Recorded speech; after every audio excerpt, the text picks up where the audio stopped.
That's it from me for today. Coming up at 6 on LBC, it's Ben Kentish, but here next is Eddie Mair.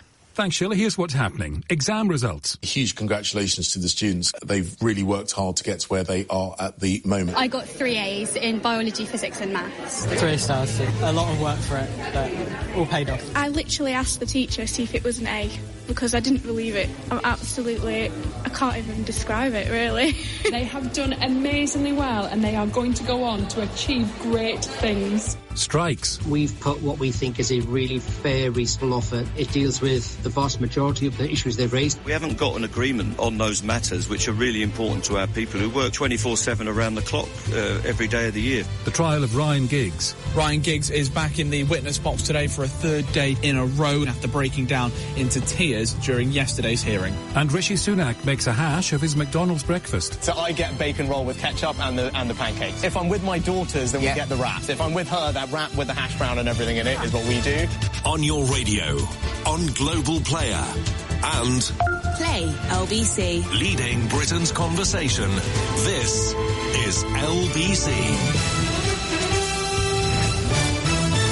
From Global's newsroom at 4 o'clock, 3 days of travel disruption are underway, with members of 3 rail unions walking out in rows over jobs, pay and conditions. It's likely to cause a knock-on effect for services running tomorrow morning before more strikes on Saturday. The RMT's Scotland organiser, Gordon Martin, has told LBC he believes they do have public sympathy. I think the public are getting angrier and angrier, not with the unions, but with employers right across the country, whether it's in the rail industry, the health service, the postal service, councils. Workers have had enough. Britain needs a pay rise. Workers know who to blame, and they know it isn't the unions. Staff on the London Underground and some bus routes in the capital are also walking out tomorrow. The number of top grades at A-level is higher than before the pandemic, but lower than the last 2 years. Hundreds of thousands of pupils across England, Wales and Northern Ireland have sat in-person exams for the first time since 2019. 36% of entries received either an A-star or an A, compared to 45% last year. Minister for School Standards, Will Quince, has told LBC adaptations were made to reflect the disruption caused by the pandemic. As a result, what we've seen is results higher than those they were in 2019, but lower than teacher-assessed grades.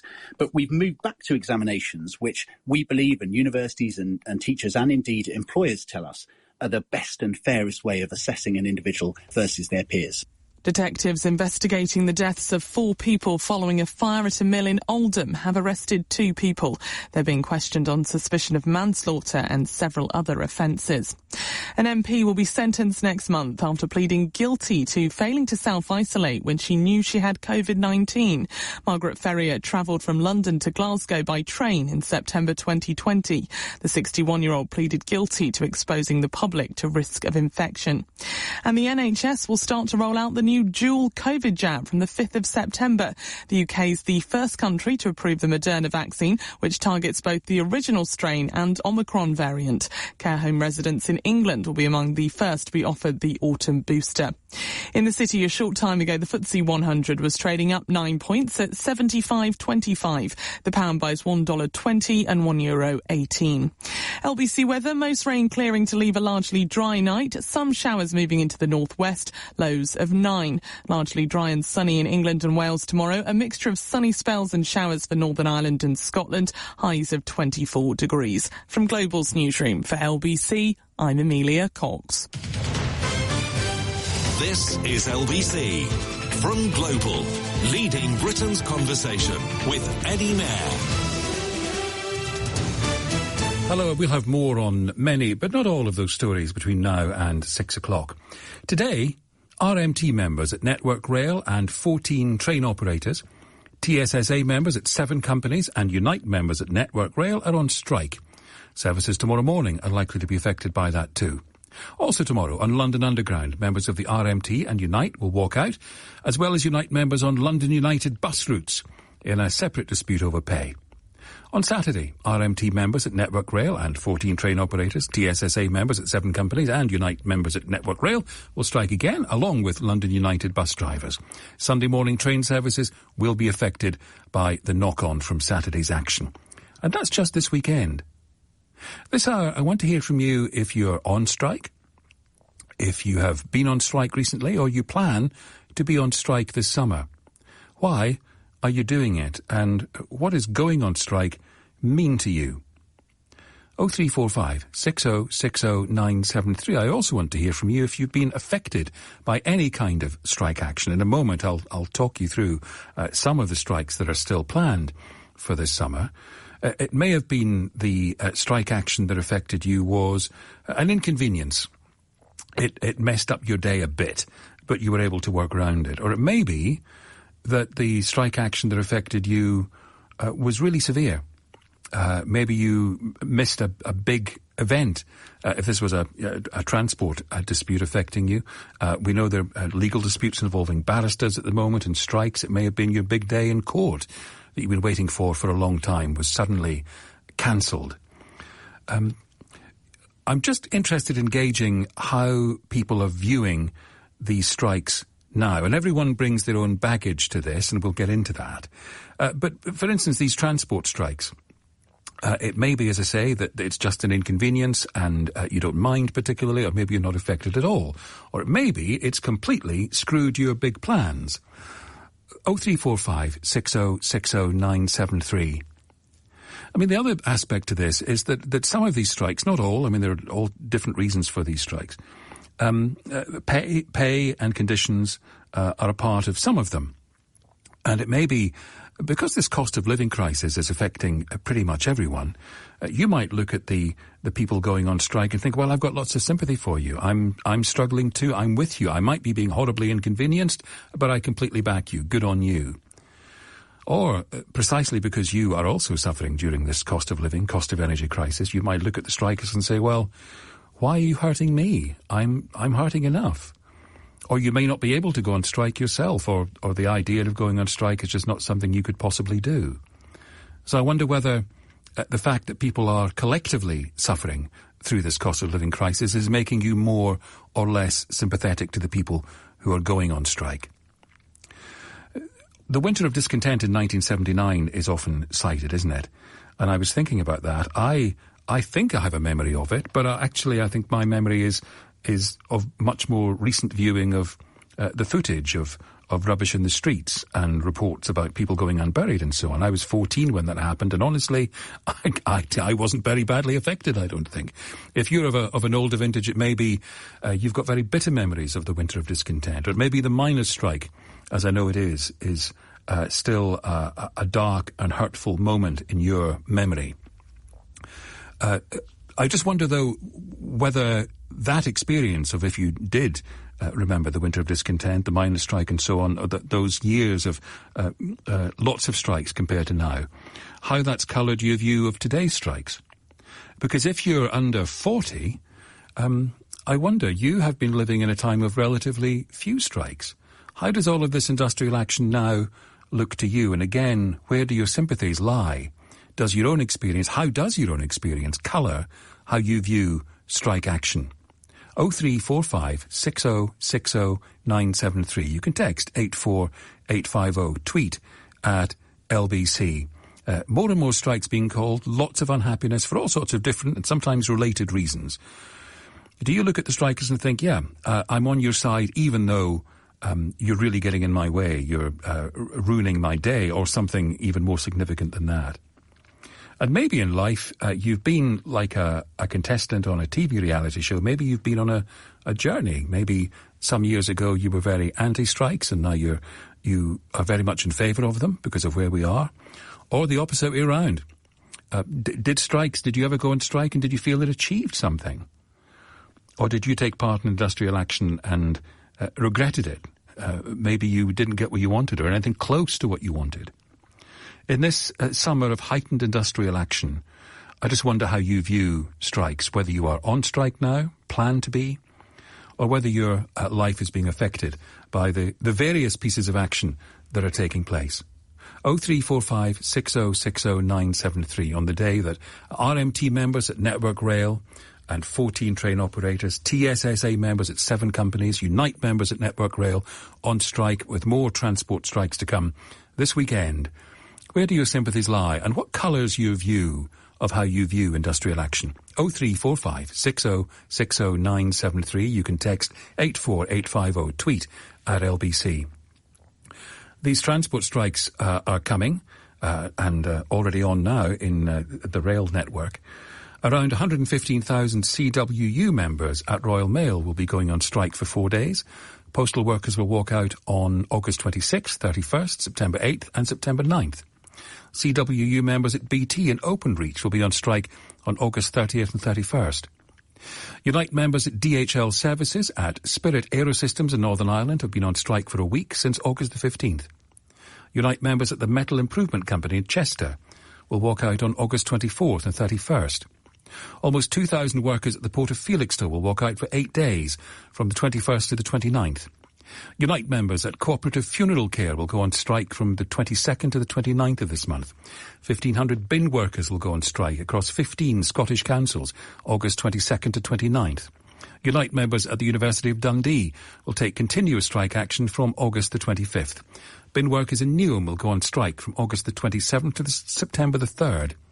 900 Arriva bus workers will take strike action in Bedfordshire, Buckinghamshire and Hertfordshire. Strike dates to be confirmed. Dock workers in Liverpool, employed by Mersey Docks and Harbour Company, have voted to go on strike, dates to be announced. 180 staff at the Exam Board, AQA, are on strike and will be again from August the 24th to the 28th. Waste workers in 8 Scottish councils, represented by Unison, will walk out on August 26th to 29th and September the 7th to the 10th. Waste workers, represented by GMB, will be joining strikes this summer, with staff at 16 councils walking out from August 26th to 29th and again from the 7th to the 10th. NUJ members at the Scotsman and other Scottish papers have voted for strike action. That will be on August 26th. We can expect action too at people working at Reach PLC. PCS members at Induja Global Solutions, providing back-office functions for disclosure and barring services, have been out since August the 15th. Those are just some of the strike action planned for later this month and into September. So the chances are there are going to be lots of people affected, not just by these transport strikes today, but as we heard, people using ports, people trying to organise funerals, people who want their bins taken away. If you are disrupted by strike action, how do you view it? Sympathetically? Or do you have little sympathy for people taking industrial action at a time like this? 0345 60 60 973. Text 84850. Reporting for LBC live from York Railway Station, Vicky Smith.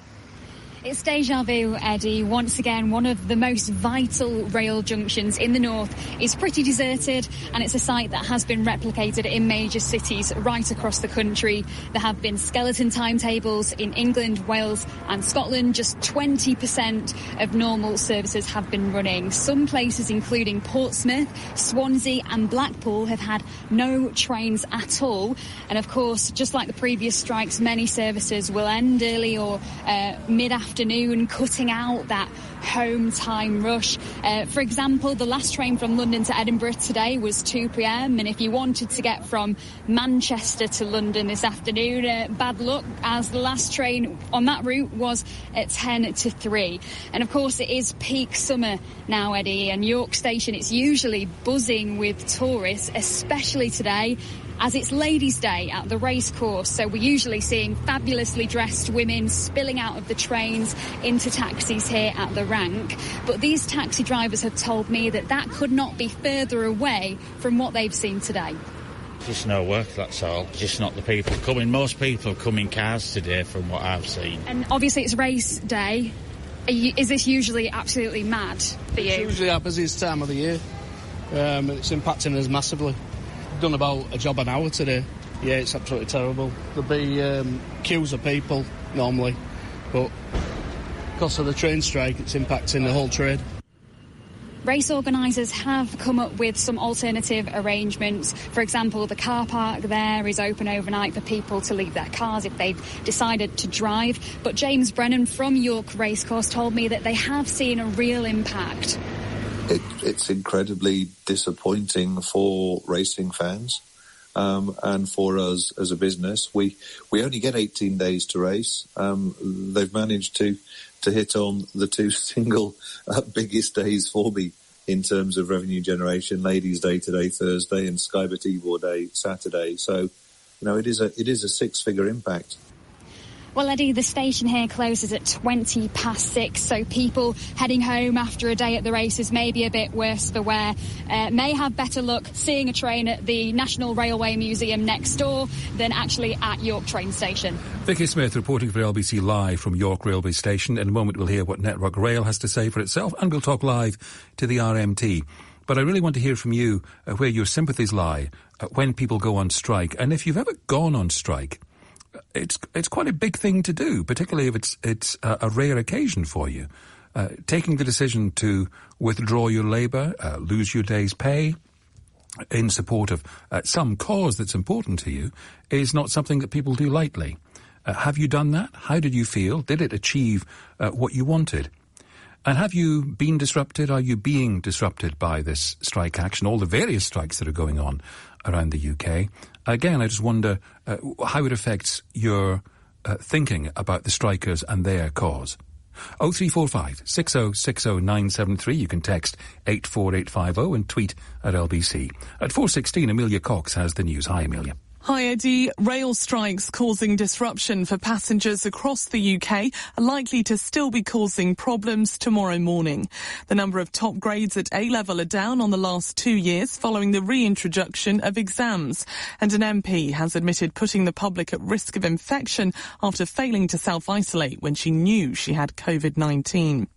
LBC weather, most rain clearing to leave a largely dry night. Some showers moving into the northwest, lows of 9 degrees. LBC Travel, I'm Anne-Marie Walsh. On the trains, because of the strike, only 20% of scheduled services are running, and services are only running on the main lines. Most of the branch lines are suspended. Train companies are advising you not to travel today. To the roads in South Yorkshire on the M18, a lane is closed in both directions at junction 2 for the A1M. That's for emergency barrier repairs.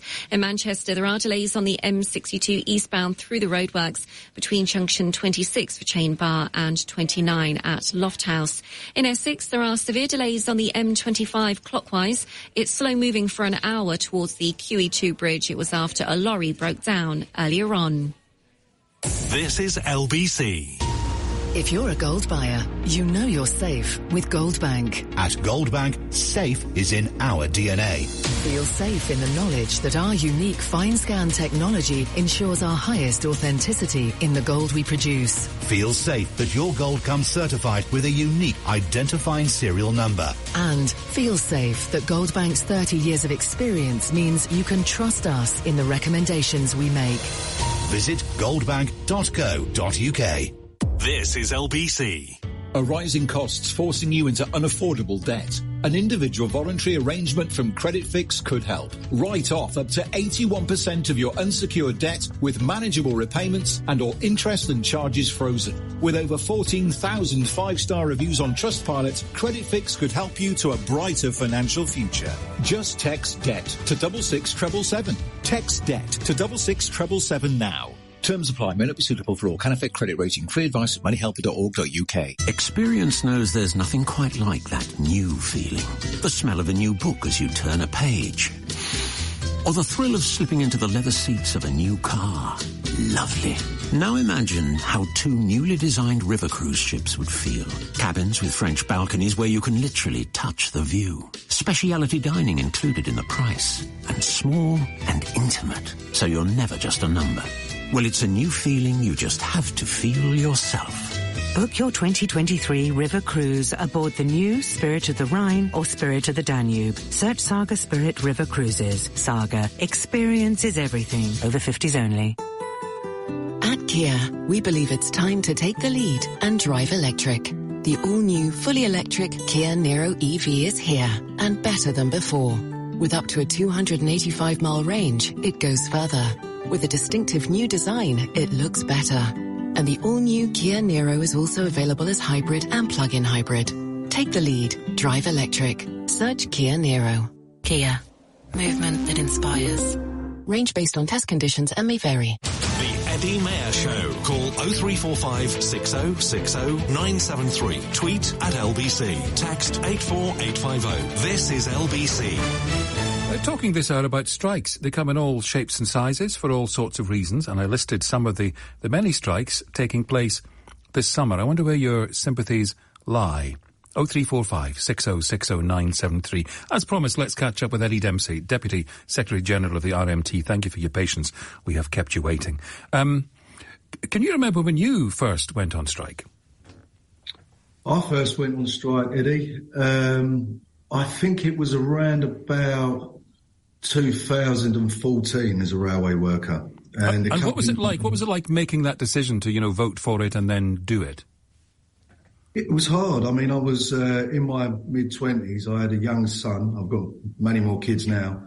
And I was on a relatively low wage in the railway. I was on a station grades wage then, which was less than 20 grand per annum. And it was very difficult. But the company at the time were planning to bring in some changes that would have led to job losses across the whole piece. And that was a company that I worked for that hadn't been in dispute or taken strike action for about 15 or 20 years. So there wasn't that many people around who were seasoned, who had been in many disputes prior.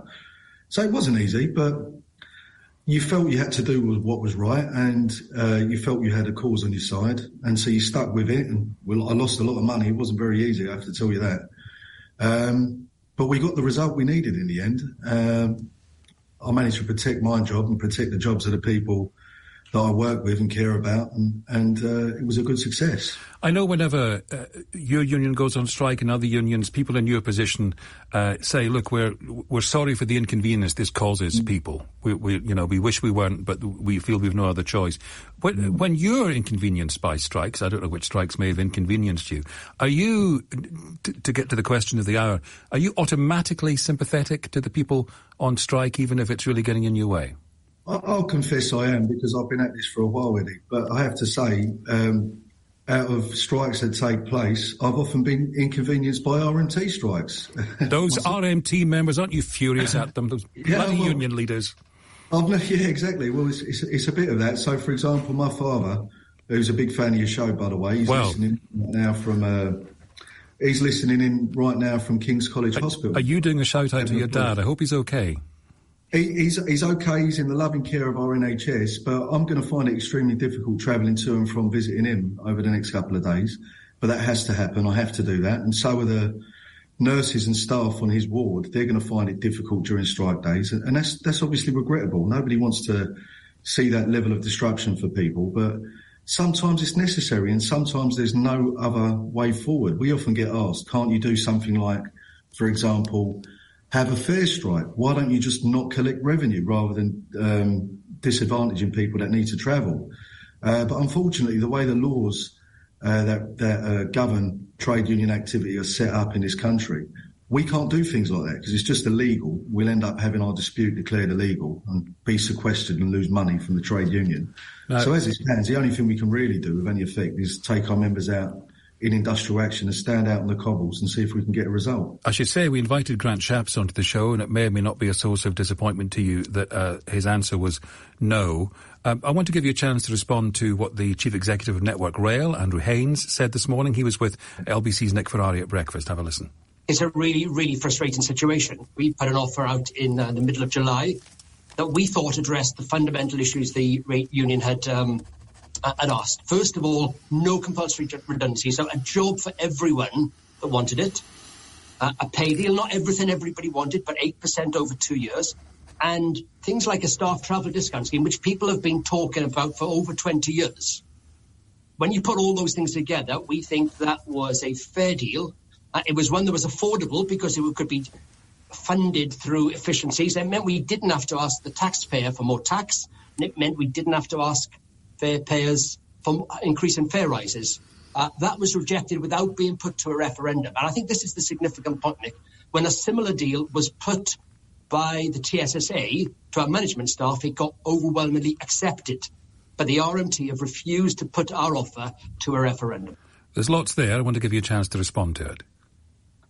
Well, I have to say, first of all, Eddie, out of all of the companies that we're in dispute with, the only company that we've actually seen any progress in terms of coming forward with improved offers or, in reality, serious negotiation around the key issues has been Network Rail, and they did make an improved offer. They originally offered us 2% plus 1% for accepting thousands of job cuts and wholesale changes to our terms and conditions. And the offer that Andrew's just described in your earlier programme was an improvement. But at the bottom of it, we've got many ways of consulting our membership. We're an extremely democratic organisation. And that means that when we get offers, we don't always just immediately put them to a referendum. We often quite accept them without the need for a referendum vote. What we do in the first instance is we take them to our representatives who pass on the opinion of the members that they represent in their local depots. And we did that with this offer. And the response was a resounding rejection. And it was on two key areas. Firstly, that the money wasn't enough. So the offer covers 3 years, not 2. So for 2021, it'd be 0, 4% for 2022, and then 4% for 2023. And we're seeing really shocking predictions about where inflation is going to be next year. So that would mean a real terms pay cut for people. But with some other bits and pieces in the deal, sometimes you can get to a position where you can agree an offer if it's not quite at the rate of inflation, if there's other value elsewhere. But this is also predicated on slashing maintenance scheduled tasks in half. We're not convinced that's safe, first of all. We remember the privatised era of Railtrack and the disasters that led to. And it also means accepting the removal of 1/3 of the frontline workforce in maintenance of people that look after the infrastructure of the railway, and wholesale changes to how people work. Right. A lot more on social hours, a lot more harsher working practices, and our people didn't think that was a fair deal at the end of it, so that's why I was rejected. Okay, but I have to give. I'm not going to give some kind of arsey remark about it, because Network Rail, probably out of the companies we're dealing with, has actually been in negotiations with us and has made improved offers. Now, they haven't come far enough yet, but we continue in discussion. The other companies we're in dispute, we're getting nowhere at this point in time. Listen, good to see you. Thanks. All my best to your dad. That's Eddie Dempsey, Deputy Secretary General of the RMT. It's not just on transport. We have industrial disputes. Talked about universities, bin workers, dock workers, all sorts of people this summer saying, for whatever reason, they've had enough. Where do your sympathies lie? 0345 6060 973. Alan Jones is industrial correspondent at PA Media. Alan, we're hearing from our listeners this hour. What do you gauge about where public sympathies may or may not lie? Well, I think there's been a big change, to be honest. So if you take the rail dispute as an example, past rail disputes, from passengers or commuters, anger towards the unions for what they're doing, having their travel plans disrupted or not being able to get to work. It has been different this time. There's been, I won't say overwhelming, but there's been a lot of support for what the railway workers are doing, and that hasn't really changed, even though we're into, another round of strikes from today. Things have been different, and, I think I've said this before.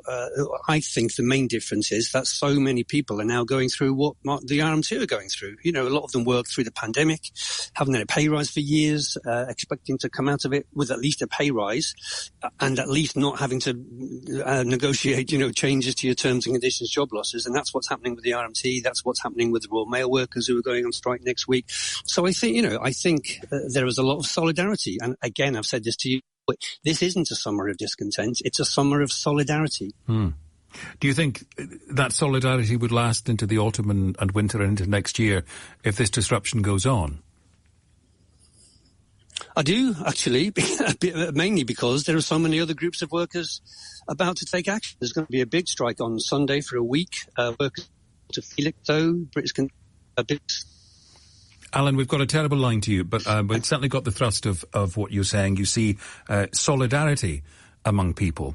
And that the point I was raising at the start of the show, and I just wondered how commonly held it might be that with so many people suffering the cost of living crisis, cost of energy crisis, and all of that, whether instead of being annoyed by the strikes, you have more sympathy for the people who are going on strike and for what they're going through.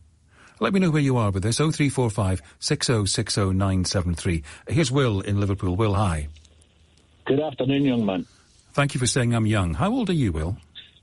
The mid-50s. Okay, let's stick with that. What do you want to say, young man?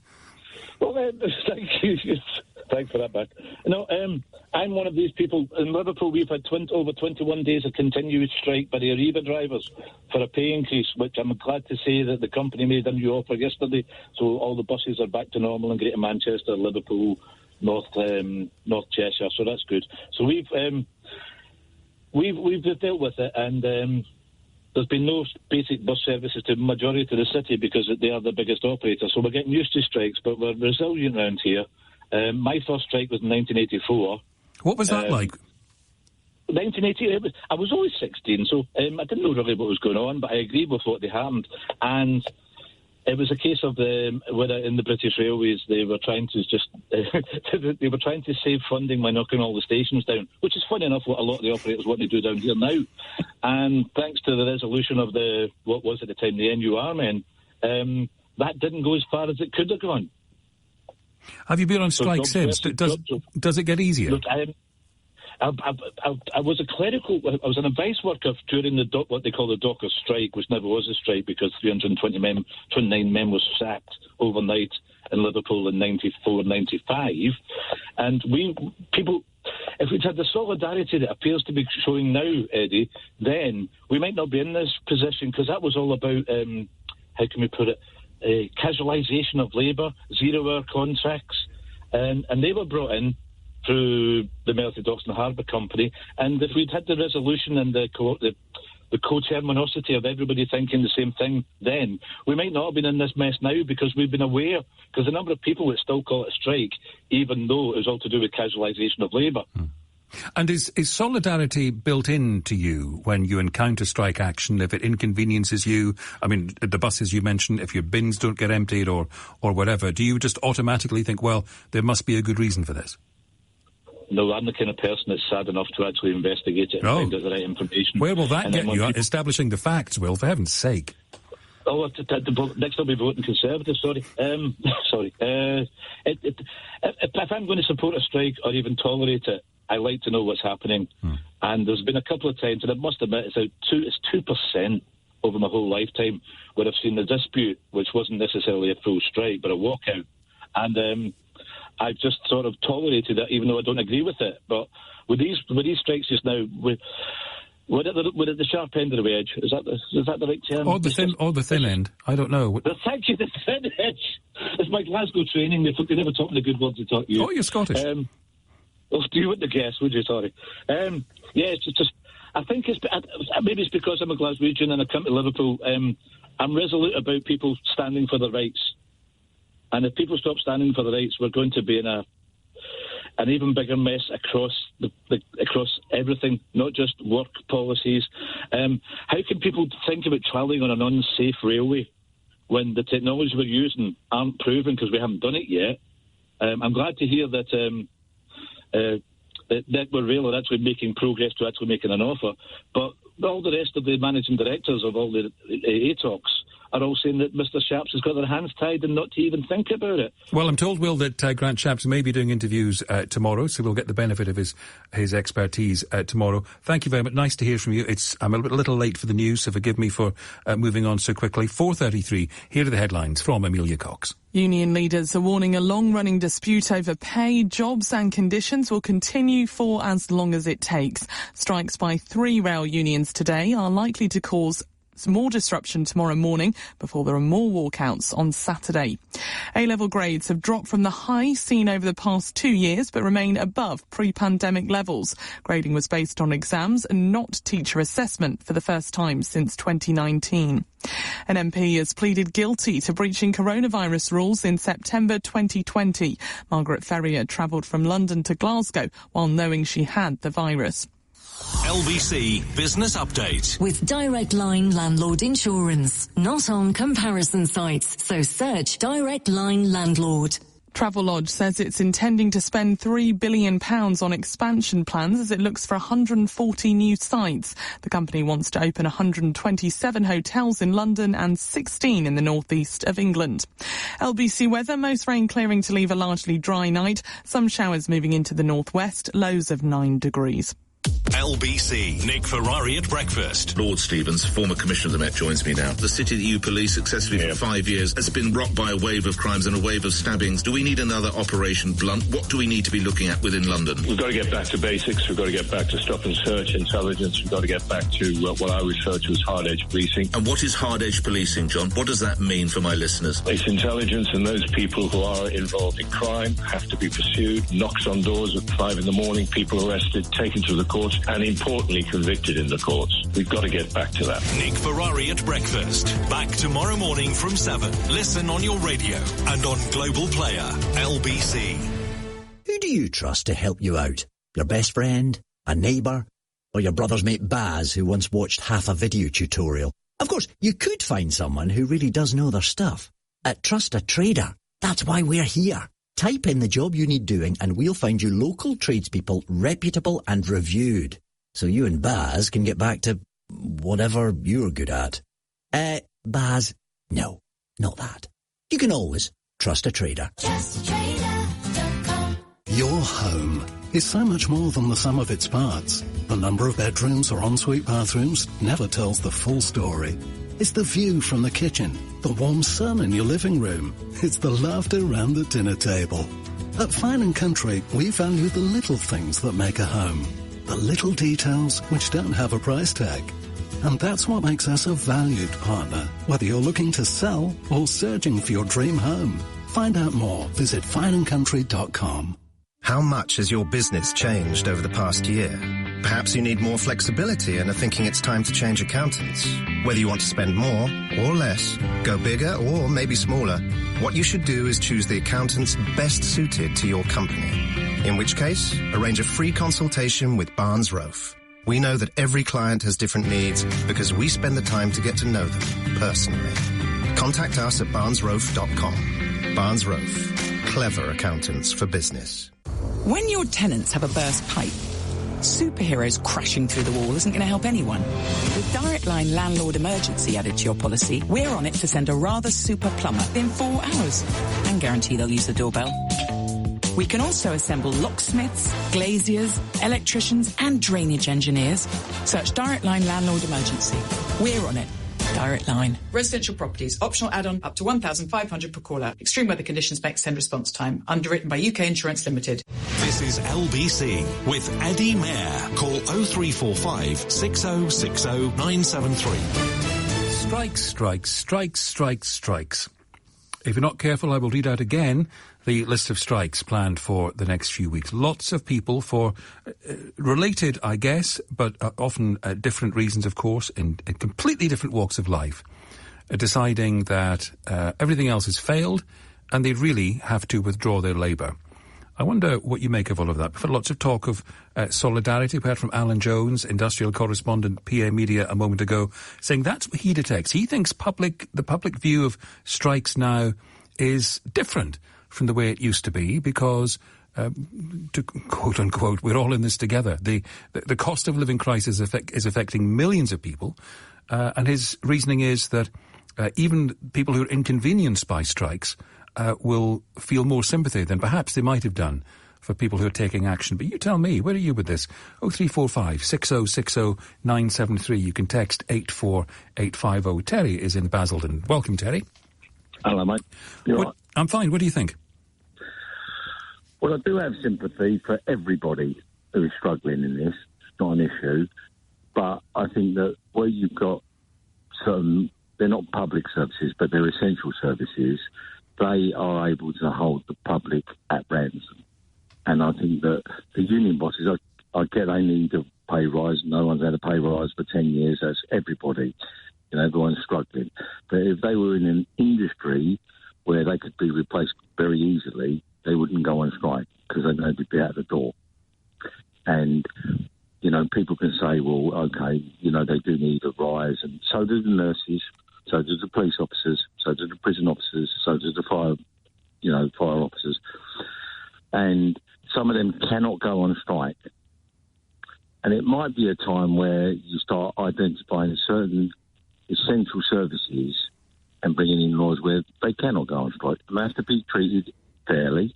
I get that. You know, and the union bosses have got a job to do. But we saw what happened in the 70s.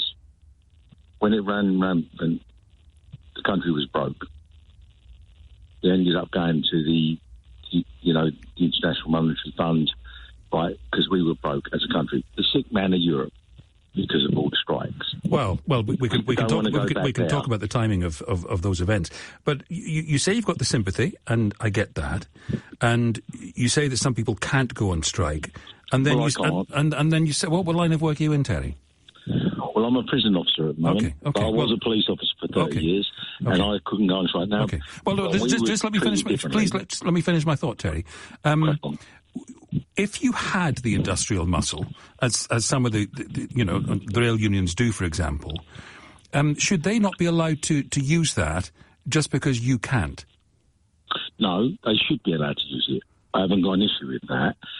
What I think the problem is that sometimes let's look at it. Let's say they got a 10% rise, okay, but everyone else is getting a 5% rise. Is that fair?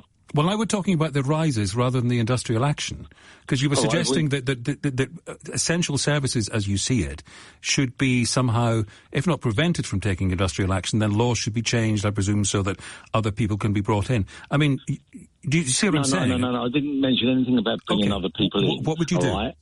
What I would do is I would ring fence them.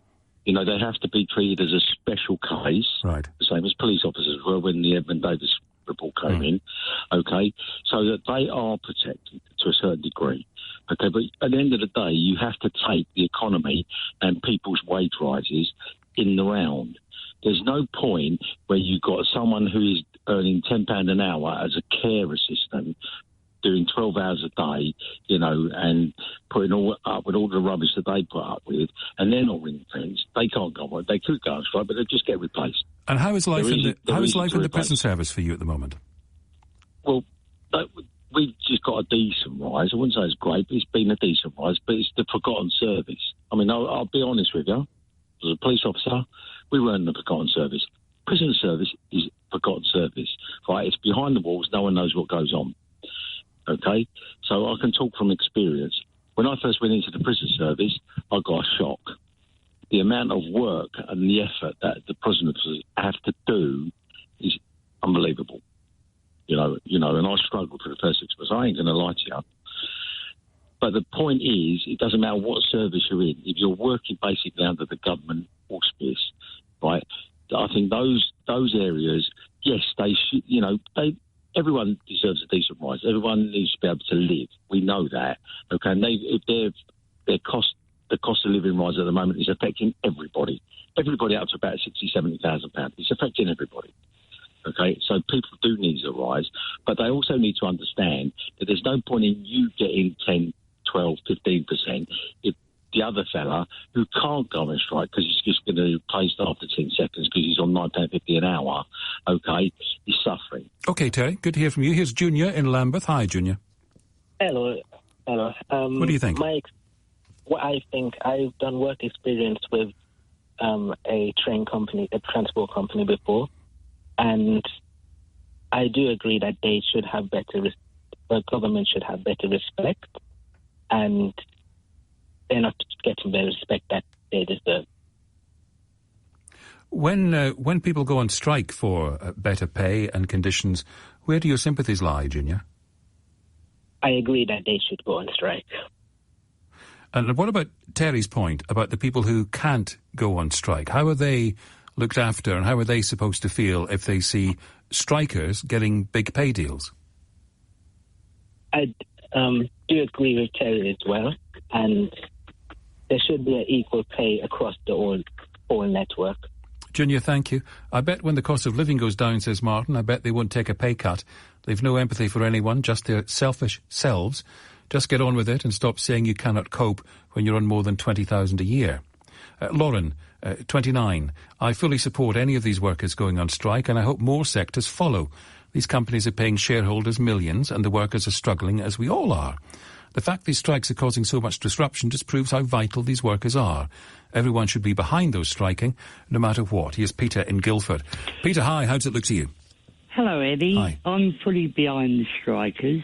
It seems to me that your caller but one, what he was saying was that just put up with it.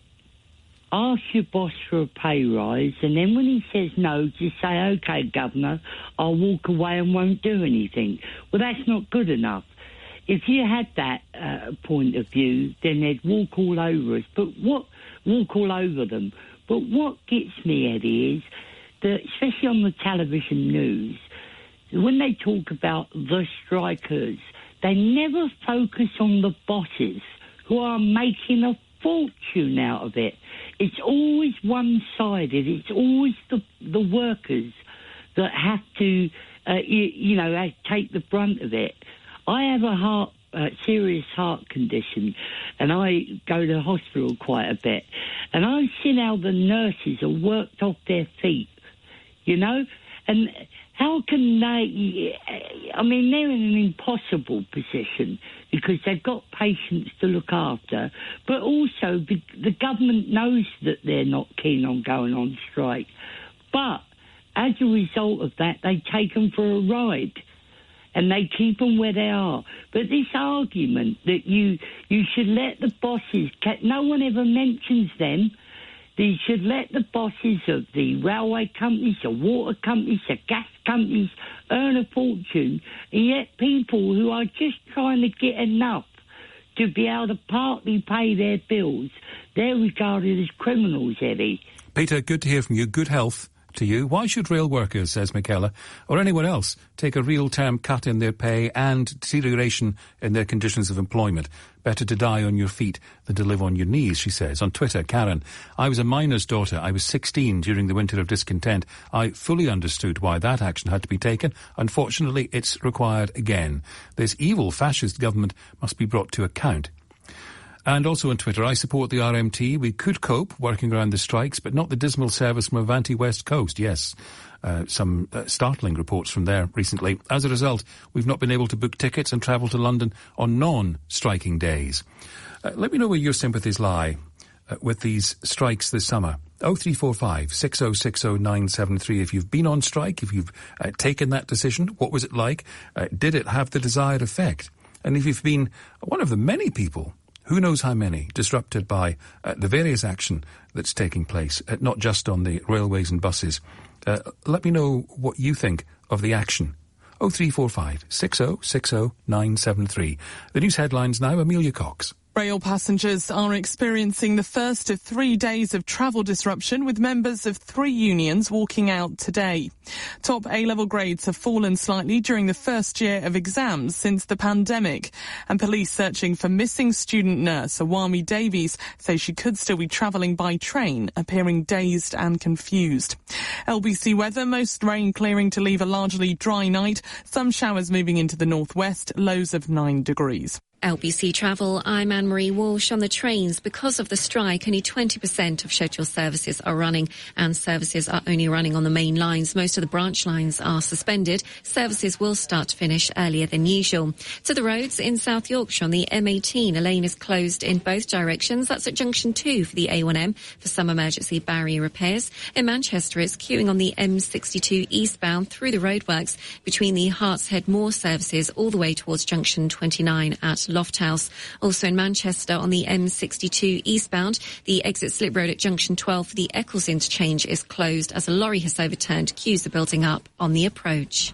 This is LBC. Because PlusNet Fibre is fast and reliable, you could live stream a spin class, download an exercise playlist, and track your progress on your smartwatch all at the same time. Jumping duck shack, come on, step it up. Oh, what you can't do is rely on a bad connection to shut your trainer up. Get PlusNet Fibre for just $22.99 a month for 18 months plus a £70 reward card. Fibre that's just a bit too good? That'll do. Search PlusNet Fibre. Offer ends 31st of August. CPI plus 3.9% increase each March. New customers only. Reward calculated by email within 2 months. Terms apply. LBC. At TalkTalk, we're helping the nation to save money on their broadband. Right now, you could save over £200 versus BT, Sky and EE over 18 months on 900 megabits per second full fibre with total home Wi-Fi for just £49 a month. Keep more money in your pocket. Search TalkTalk. TalkTalk for everyone. CPI plus 3.7% annual increase from April 2023. Saving over 18 months versus BT, Sky and EE's equivalent packages as of 15th June 22. Verify at talktalk.co.uk/future fibre. Subject to local availability. Failing dental bridges, gum problems and periodontal disease? Broken or missing teeth? Don't feel like your life is on hold. There are solutions. Here's Andrew Darwood from the Darwood and Tanner Dental Practice. Our team provide bespoke solutions to patients with urgent and routine dental needs. We're so happy to see our patients returning to us over the years with their problems resolved and still smiling. Meet the team at darwoodandtanner.co.uk.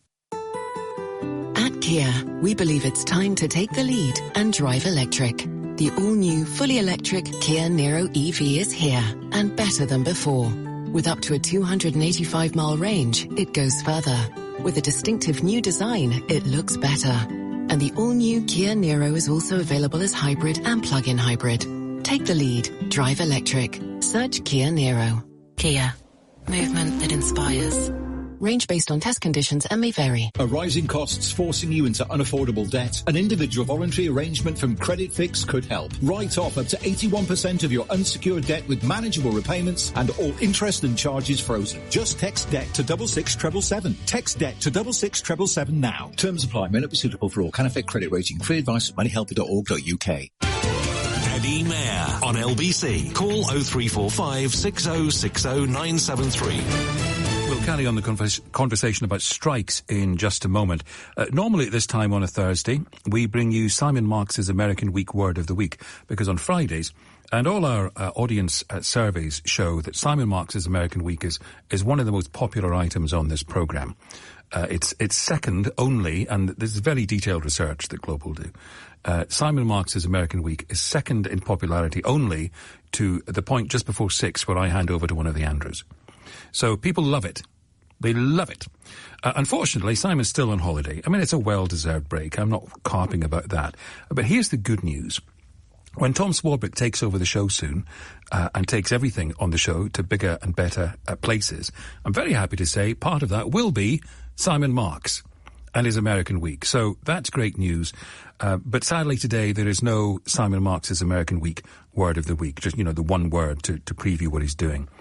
So because we had some time on our hands, we edited together some of Simon's previous Words of the Week into this meaningless montage. Wednesday, limbo, Kansas, numbers, migration, prime time, intractable, ultra, risible, orgies, weeping, slippery, legitimate, renaissance, helmets, blame, Ommi what? Scenes, possibilities, jockeying, portents, expectations, abyss, realities, callous, shame, nuance, haunting, pointless, infantile, anticipation, influence, defenestration, aspirations, definitions, persuasion, misunderstandings, Neanderthals. Simon Marks' American Week Word of the Week montage. Now, let's talk more about strikes. Let's hear from Graham Smith, who is branch convener at Unite in Edinburgh. There is a strike, a 12-day strike by the city's waste workers. Welcome, how are you? Tired, but happy. Why are you tired? And why are you happy? Both two questions. I'm tired because I've been up since 3:30 this morning to make sure to get around pickets, and I'm happy because of the incredible shows of solidarity we've had across the city today, the amount of workers we've had at the picket today. There's a positive mood of change, so we just hope we can keep this going throughout the strike. What's the feedback from the public? The public so far have been very supportive. I had to get a bus up from the picket back to my house today, and many people just approaching me, holding the flags, showing their support. We've had fantastic support from the city councillors today who adjourned their Transport and Environment Committee in solidarity with us, so seen great support so far. Do you think that support will last 12 days and people not getting their bins dealt with? I would certainly hope so. I mean, obviously it's going to be very difficult for everybody, our members included, will also not be getting their bins picked up, so we are more in this together than other things we've been told are in together, so we certainly hope the public would keep up the support for this. This really falls at the feet of the Scottish Government to make sure they're funding local authorities to adequately pay the workers. What have you been offered? We've been offered most recently 3.5%. So the original offering was 2%. That was dug in from the beginning of the year. Last Friday, we received the offer of 3.5%, which was resoundingly rejected on Monday. Now, it may be you've been busy simply with this dispute, and I get that, but we're talking this hour about strikes generally and how the public might view them, and several listeners, not all, have suggested there's quite a bit of solidarity because everyone, pretty much everyone, is suffering in this cost of living crisis. Do you detect that, if you've had time to detect it? Yes, certainly. It's been fantastic solidarity amongst the public and especially amongst fellow workers. We were down at a RMT rally today. Obviously, they're on strike too.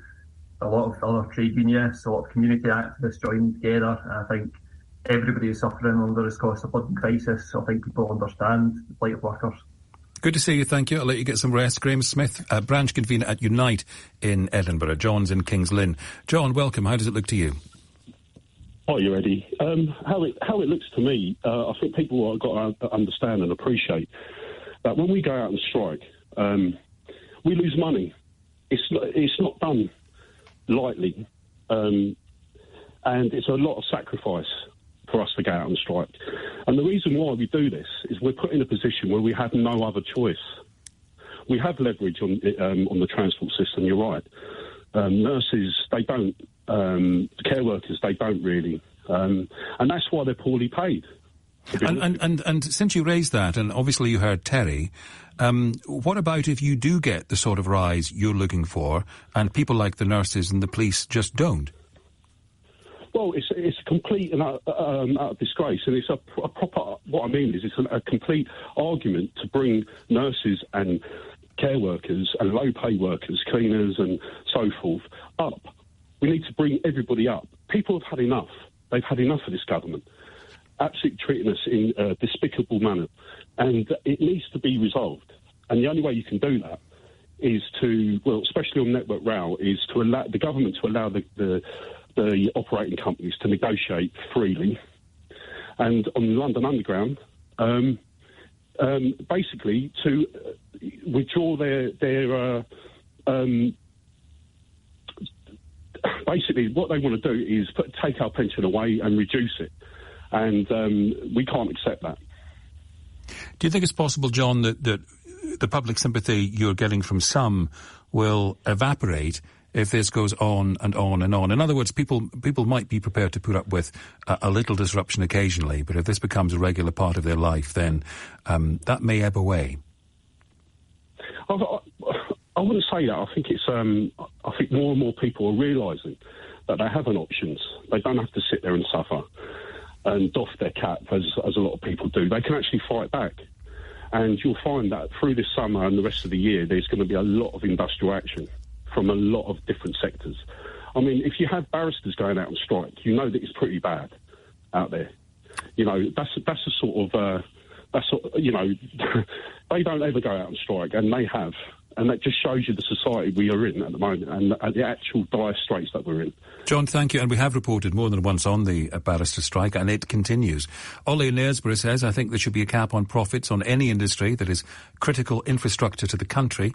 They should be made to reinvest, reduce prices or increase wages and employees' benefits. Patricia in Dundee, totally behind the strike, the government deliberately telling the companies to be hard on the workers so they can tell their rich base that they're being tough on the unions. There are going to be many more strikes everywhere. The workers must unite. Unions must fight. And Bez from Surrey. Hi, Eddie. I'm with the unions. Everyone in service industries, public service and otherwise, deserve a good wage. The unions are fighting so people can actually live on their wage as opposed to barely surviving.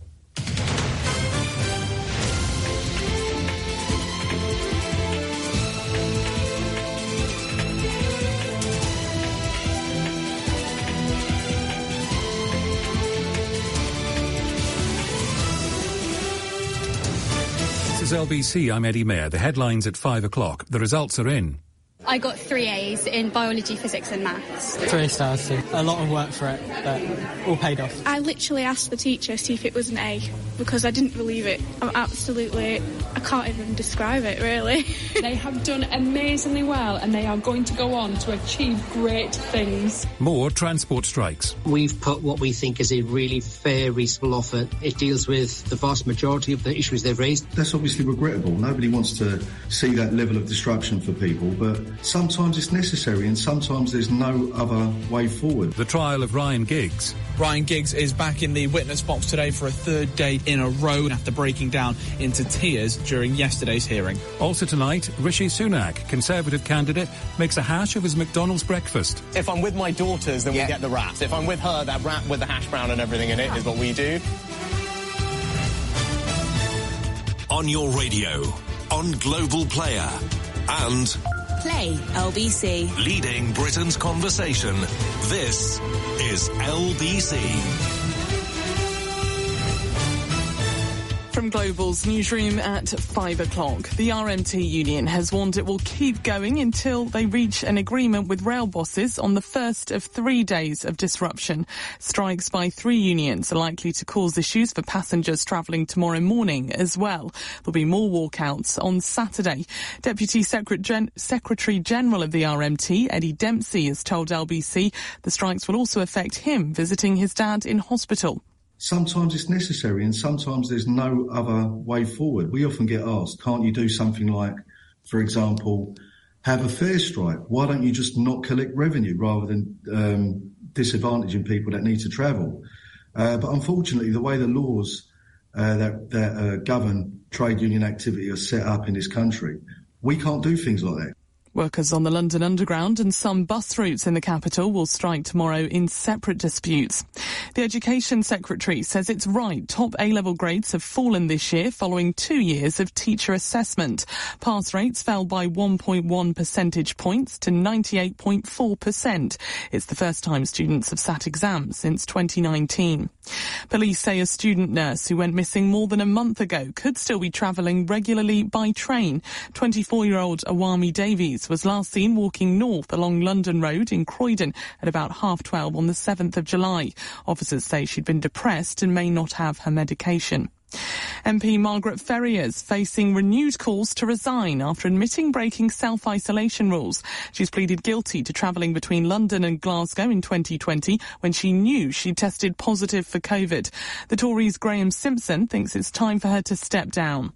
It's taken her 2 years to finally admit it. She was reckless with people's health and she should go. The MP sits as an independent after losing the SNP whip. She hasn't responded to the comments. And 26 million people in England who are eligible for an autumn booster will have access to one of the next generation coronavirus jabs. The UK is the first country in the world to approve Moderna's vaccine, which targets both the original COVID strain and the Omicron variant. The NHS is rolling them out in the first full week of September. In the city, the FTSE 100 has closed up 26 points at 75.41. The pound buys $1.20 and €1.18. LBC weather, most rain clearing to leave a largely dry night. Some showers moving into the northwest, lows of 9. Largely dry and sunny in England and Wales tomorrow. A mixture of sunny spells and showers for Northern Ireland and Scotland. Highs of 24 degrees. From Global's newsroom for LBC, I'm Amelia Cox. This is LBC. From Global, leading Britain's conversation with Eddie Mair. In the next few minutes, we will get into those exam results and also, as always around this time on the show, we'll talk about the cost of living and we'll report too on the continuing trial of Ryan Giggs. But I'm conscious that in the past hour, we had lots of sympathy and support for strikers and we're getting more and more texts coming in with a different point of view, which I just want to reflect. I mean, Alice in Northwich, very much in support. My sympathies with the strikers. 90% of our nation has been fleeced by this increasingly corrupt, incompetent, kleptocratic government and their billionaire backers for 12 long years. They are long overdue to be booted out of office. But Martin says everybody wants more. Just because it's public sector doesn't mean they have to get it. And Rebecca and Bromley, I do not sympathise at all with these strikers. They were all paid throughout the lockdown. None of them lost their jobs. COVID is over for them, but for many other people, we're still living with the fallout from COVID. savings spent because we didn't get government support. Each time the railways go on strike, all the businesses which are trying to rebuild, like the cafes, restaurants and shops in the city, might as well close for the day. They still have to pay their staff. And what about the cleaners and zero-contract hour and low-pay workers who rely on public transport, who are worrying about the cost of living crisis? I would have had more sympathy if they'd waited till next year, when the country may be a little more back on its feet. That's Rebecca in Bromley. A-level grades in the UK are down on the past 2 years, but higher than pre-pandemic levels. Hundreds of thousands of pupils across England, Wales and Northern Ireland got their results today, having sat exams for the first time since COVID. Grades had been expected to drop from last year's levels when pupils were assessed by their teachers as part of a transition year, which saw marks aiming to reflect a midway point between last year and 2019. The Joint Council for Qualifications said the overall pass rate, the proportion of entries graded A* to E, fell by 1.1 percentage points from 99.5 in 2021 to 98.4 this year. This is up 0.8 points from 97.6 in the pre-pandemic year of 2019. Number Wang. That's enough numbers. Let's hear from the people whose lives these grades affect. Reporting for LBC from South Shields, Lily Keane. I was expecting, C's, maybe D's. I got BB and then a merit as well, so got my spot at uni. I got ABB, so I'll take it. A*, BA. I was very worried for maths. I had to revise a lot for maths, and I got the C. It means that... These students receiving their results today are the first to have taken formal summer exams in 3 years. Grades were teacher assessed during the pandemic, and the majority of learning took place from home. Students did get some help this year, though, like being told exam topics ahead of time. I spent my morning in South Shields in the northeast of England at St Wilfrid's College as students opened up their brown envelopes to see how they did despite the challenges of the pandemic. Considering we didn't do our GCSEs, it was quite a new feeling, and it was both terrifying and exciting at the same time. I'm proud of myself for opening it and seeing how hard I've worked. With COVID and everything, we've taught ourselves some of the content as well. I think it's just been amazing. I mean, it has been an experience because we didn't get to do GCSEs. The past 2 years have definitely been worthwhile, although they've been hard. The North East has recorded the country's lowest percentage of top grades, and there has been a slight fall across the country in the number of A's and A* being handed out this year, but figures do remain higher than pre-pandemic levels. Education Secretary James Cleverly says getting back to normal is a great achievement in itself. Well, the pandemic years were a really tough set of years, and firstly, I'd like to congratulate the students who have got their results today. I know they've worked incredibly hard, and so have the teachers that have been working with them. We always had a plan that we wanted to get the grades back towards the kind of levels that we saw pre-pandemic. We've taken a big step in that right direction. They are still a little bit higher than they were in 2019, but they are down on last year, and that's right and proper. And with life getting back to normal for many students as they make their next steps, this year is expected to be highly competitive for university places. More than 425,000 students are celebrating getting in, with more disadvantaged 18-year-olds than ever securing their spots. Claire Marchant from the admissions agency UCAS has told LBC there are some positive figures to reflect on. 2020 and 2021 were exceptional years in terms of what those cohorts had to deal with. And as the exam regulator said back in the autumn last year, this is a sort of two-staged return to normality. The Joint Council for Qualifications said girls continued to outperform boys overall. Maths remains the most popular subject, while English saw a fall in entries this year. And interestingly, perhaps a reflection of the turbulent times we've seen recently, there has been an increase in political studies entries this year too. Lily Keane, reporting for LBC from South Shields. Sam Tuckett is a senior researcher for post-16 education and skills at the Education Policy Institute. Welcome, how are you? I'm very well, thank you. Lots of numbers here which you can interpret for us. I mean, it strikes me that even in normal years, pre-COVID, whenever the grades go up and everyone seems to do well, there are cries from some quarters, why are these exams getting so easy? And when the grades go down, often from the same quarters, you hear, why are young people so thick? These are different circumstances. How do you interpret these figures? Well, I think the first thing to say is, echoing what other people have just said, is that this year's students and all the school staff that supported them should be congratulated, because they have still faced an enormous amount of disruption over the last few years. And the exams this year are more or less where we expect them to be in terms of the number of students achieving the top grades, those A&A stars. It's somewhere between the 2019 and 2021 figures. But that's at a national level, so we do see differences. So compared to 2019, when exams were last sat, results have gone up across the board. But, for example, in further education colleges, only very minor improvements were seen compared to other institution types. And given that these institutions, on average, tend to serve more students from disadvantaged backgrounds, this doesn't necessarily bode well for disadvantage gaps going forwards, and potentially it's possible that students in these institutions have suffered greater learning loss than elsewhere, given that the exam processes were the same across the board this year. I wonder how employers, either now or later, after degrees and so on, will look at the results from this year and the last 2 years, how they will gauge them in understanding who these people are. I think that is a very difficult question, and there is no perfect answer. I mean, of course, employers will need to be aware of the unique circumstances in which students took their exams in each year. I think there's also a separate issue of how vocational qualifications or applied and technical qualifications were graded relative to A-levels and academic ones, because under teacher assessments, the A-level grades increased by far more than they did in the vocational qualifications. So the parity between them was distorted. I think that really needs to be taken into account. And of course, the other thing is that although correcting, for lack of a better word, moving the grades back towards the old distributions was probably the right thing to do in the circumstances, that is the easy part of the problem. The effects of lost learning and the underlying ability and all the disruption that the pandemic has caused, that disruption and that lost learning will be with us for some years to come. For some of the people getting these results today, the big question is, well, which university am I going to? How tough will the competition be this time? I think it will be competitive. So we know there were just more 18-year-olds in the population this year, for starters, more of which, a higher proportion of which applied to university. We know that more students deferred from last year, so we'll be taking up places this year as well.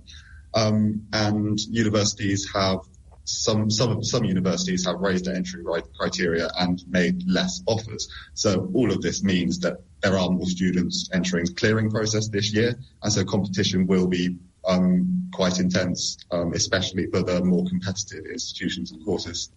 How well do you think, on reflection, the systems withstood everything that COVID threw at it? I mean, who would be a student trying to pass exams at any time? But in these last 2 or 3 years, my goodness. Yeah, it's very tricky. The processes that were put in place last year and the adjustments to exams this year are far from perfect. I don't think anyone's disputing that, but it was a problem that did not have a perfect solution. And I think it's not perfect, and there will be some people or some types of schools that lose out more than others under those processes. So I think the important thing is how we address that and how we support those people going forward to meet their full potential. Good to talk to you. Thanks so much. Sam Tuckett, Senior Researcher for Post-16 Education and Skills at the Education Policy Institute. LBC, the news headlines from Amelia Cox. The RMT union has told LBC there is no other way forward but strikes on the first of 3 days of travel disruption. Following the first set of A-level exams since 2019, the number of top grades has fallen compared to the past 2 years. And there are new calls for MP Margaret Ferrier to quit after she admitted failing to self-isolate when she knew she had COVID. LBC weather, most rain clearing to leave a largely dry night. Some showers moving into the northwest, lows of 9 degrees. LBC Travel, I'm Anne-Marie Walsh. On the trains, because of the strike, only 20% of scheduled services are running, and services are only running on the main lines. Most of the branch lines are suspended. Services will start to finish earlier than usual. So the roads in South Yorkshire on the M18, a lane is closed in both directions at junction 2 for the A1M for emergency barrier repairs. Delays in Nottinghamshire on the M1 southbound. It's queuing for 2 miles between junction 26 for Nottingham and the Trowell services as a vehicle has overturned. Very busy in Manchester on the M62. It's queuing eastbound between junction 26 for Chain Bar and 27 at Gilderson, and that's because of the roadworks causing delays along that stretch. LBC. It's the most wonderful time of the year. Ditch your normal rules, enjoy buffets and pools. You've totally earned this week.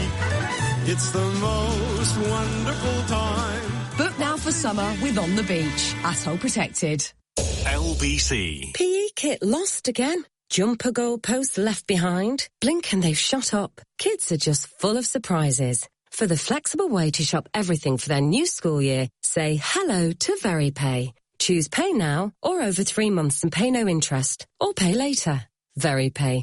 Nice and flexible for when life is anything but. Search VeryPay. VeryPay credit provided subject to status by Shop Direct Finance Company Limited. 18 plus representative 39.9% APR variable. At Pets in a Pickle, we keep things simple, so you can get a quicker quote at our best price, which is why you won't find us on price comparison sites. Go to petsinnapickle.co.uk. Experience. It comes in handy when planning to go on an all-inclusive cruise. It's knowing that all-inclusive can mean too inclusive. Having to get your wallet out every 10 minutes. Included.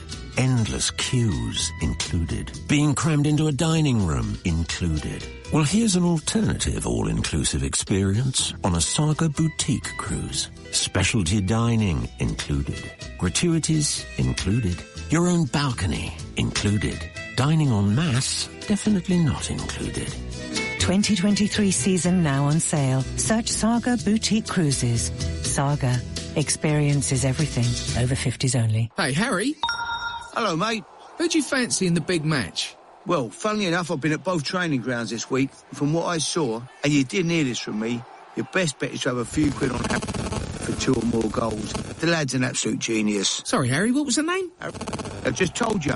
You need them lugos cleaning, pal. But, Harry... Sorry, mate, I've got to run. The dog's done in Sandra's slippers. Harry? Listen to Harry and make your best bet at BetVictor. 18 plus, please gamble responsibly. An IVA from CreditFix could write off up to 81% of your unsecured debt. Text DEBT to 66777. Terms apply. May not be suitable for all. Can affect credit rating. Free advice at moneyhelper.org.uk. Eddie Mair on LBC. As always around this time, let's update you on what's happening with the cost of living. The energy regulator Ofgem has lost a non-executive director who quit over changes to the way the energy price cap is set. Christine Farish, this is. She said she felt the regulator had not struck the right balance between the interests of consumers and the interests of suppliers. She told The Times she disagreed with the decision to change the cap to enable suppliers to recoup certain wholesale costs sooner, a measure the regulator has said would prevent more suppliers going bust. The energy companies themselves have written to Nadhim Zahawi, who's the Chancellor, suggesting a deficit tariff scheme. The scheme would see the government backing it, but commercial banks putting cash into it. That organisation, Energy UK, will be talking to me in just a moment. New research suggests the majority of households in the UK will soon be in fuel poverty. The Guardian reports that 2/3 of all UK households will be trapped in fuel poverty by January, with planned government support leaving even middle-income households struggling to pay their bills, according to a study by the University of York. Jonathan Bradshaw is Emeritus Professor of Social Policy at the University, is co-lead author of the report. Welcome, how are you? Oh, I can see you but can't hear you. There's no point in that, this being the radio. Can you hear me, Jonathan Bradshaw? Yep, not. Thank you. We'll get back to Jonathan because I want to hear about this work that's been done. Now let's hear from Dara Vias, who is Director of Advocacy for Energy UK. Welcome, how are you? Hello, I'm good, thank you. How are you? I'm very well. Now, I just tempted the audience with some information about this letter that you and your colleagues have written to Nadhim Zahawi. Tell me, first of all, about who Energy UK speaks for. So Energy UK is the trade body for energy companies. We represent generators and suppliers and also other organisations who are involved in delivering energy and energy services to people. And we represent over about 100 companies in the energy space. So, are you speaking with one voice in this letter to the Chancellor? I think that's a really good question. You know, as you know, the energy ecosystem is kind of reliant on each bit working. And right now we've got a real problem when it comes to the cost of living and the ability for people to pay their bills. This is driven by a global gas crisis. And we've been seeing high bills for the last year. We also saw 32 energy suppliers going out of business, and that's had a huge impact on bills too. So what we wrote to the Chancellor about was we were asking the Chancellor to consider committing to increase the amount that people are getting with the Energy Bill Support Scheme. As you know, people are going to be getting £400 between October and March, and we think that needs to be more. In May, when Rishi Sunak first announced this package, it actually was a very generous package based on what we thought prices would be this winter. However, they have gone beyond what anyone thought that they would be. So I think it's really important that they do this because it's the most straightforward, practical way to immediately provide support to people ahead of Christmas. The other thing, and this is what you referred to, was the deficit tariff scheme, Eddie, and I think you've probably seen stuff about this in the papers over the last few weeks. The Labour Party suggested it. A number of big energy supplier members have also suggested it. We see it as a way that we could keep the prices stable and lower them until the broader wholesale market reform can be brought in. Can you talk us through how it would work? So what it would mean would be that prices would be kept at a certain level, ideally today's level, and then the energy retailers would be borrowing money to make up the shortfall because they from commercial banks, from financial institutions. But they still have to be buying that energy on the wholesale market, and that's really, really expensive right now. And so that shortfall has to be made up somewhere. You know, you mentioned the headlines about Ofgem also this morning, and there is significant concern about the impact this is going to have on the energy industry. Oh, don't worry, I'm going to be asking you about Ofgem. We will get to that. Yeah. Well, I'm just thinking about how this. Sorry, I just want to get a clearer understanding of how the scheme would work. Where does the government come in? You want it to be state-backed. If it's the energy companies doing deals with financial institutions, what do you want government to do? I think that the lens would have to be government-backed, and we'd have to think about how we smooth rising wholesale costs for customers, potentially both domestic, so households and businesses, over a longer period of time, possibly up to 10 to 15 years. Look, I don't have all the details, nor do I think the industry should be making this plan up without working with experts, economists, the government and the financial institutions. So we're not going into this with a ready-made plan. We're saying we're open to this. We really want this, and we want to keep prices affordable for customers because we know that people are struggling. People are contacting us at a rate they would never normally be contacting our members during summer. Your plan sounds more detailed than that which we've heard from Rishi Sunak or Liz Truss. Would you like to run the country? Would I like to? Absolutely not. I don't think I'm the right person to just run thought I'd offer. Just on the business of Ofgem, Christine Farnish saying she can't stay there anymore. What do you think of all that? Look, you know, I think the regulator, there's been so much about regulation and the failure of regulation over the last few years. I used to work at Citizens Advice, and Citizens Advice has spent nearly a decade pointing out to Ofgem that perhaps, you know, the route it was going down with the proliferation of suppliers and a real focus on switching as perhaps not being the best way to encourage competition in this market. And unfortunately, a lot of those concerns proved to be true when prices went up and far too many companies couldn't handle it. Maybe you should get a job at the regulator if you don't want to run the country. I'm quite new at Energy UK, so I'll stay here. Stay for a while, yeah. See how you like it. Good to see you, thank you. That's Dara Vias, Director of Advocacy for Energy UK. I'm happy to say we've got Jonathan Bradshaw on the phone. Jonathan is Emeritus Professor of Social Policy at the University of York, and the university has been doing this work on fuel poverty and how many households in the UK it thinks will be in that state by January. Thank you very much for bearing with us, Jonathan. First of all, let's talk about what fuel poverty means, what the sort of definition of it is. Well, the government has a different definition than the one we've used. We've used a simple definition of more than 10% of income, net income, being spent on fuel. And we've also produced estimates for 15, 20 and 25 and 30% as well. But the classical definition that has been used for, 40 years is more than 10% of net expenditure being spent on fuel. And as prices increase, and people are now familiar with the jarring dates of October and January, what effect do you think that will have on the percentage of UK households in fuel poverty? We use the Living Cost and Food Survey to do some estimates. In 2019-20, which is quite a long time ago now, but it's the latest data we have, 19% of households in Britain were spending more than 10% of their net income on fuel.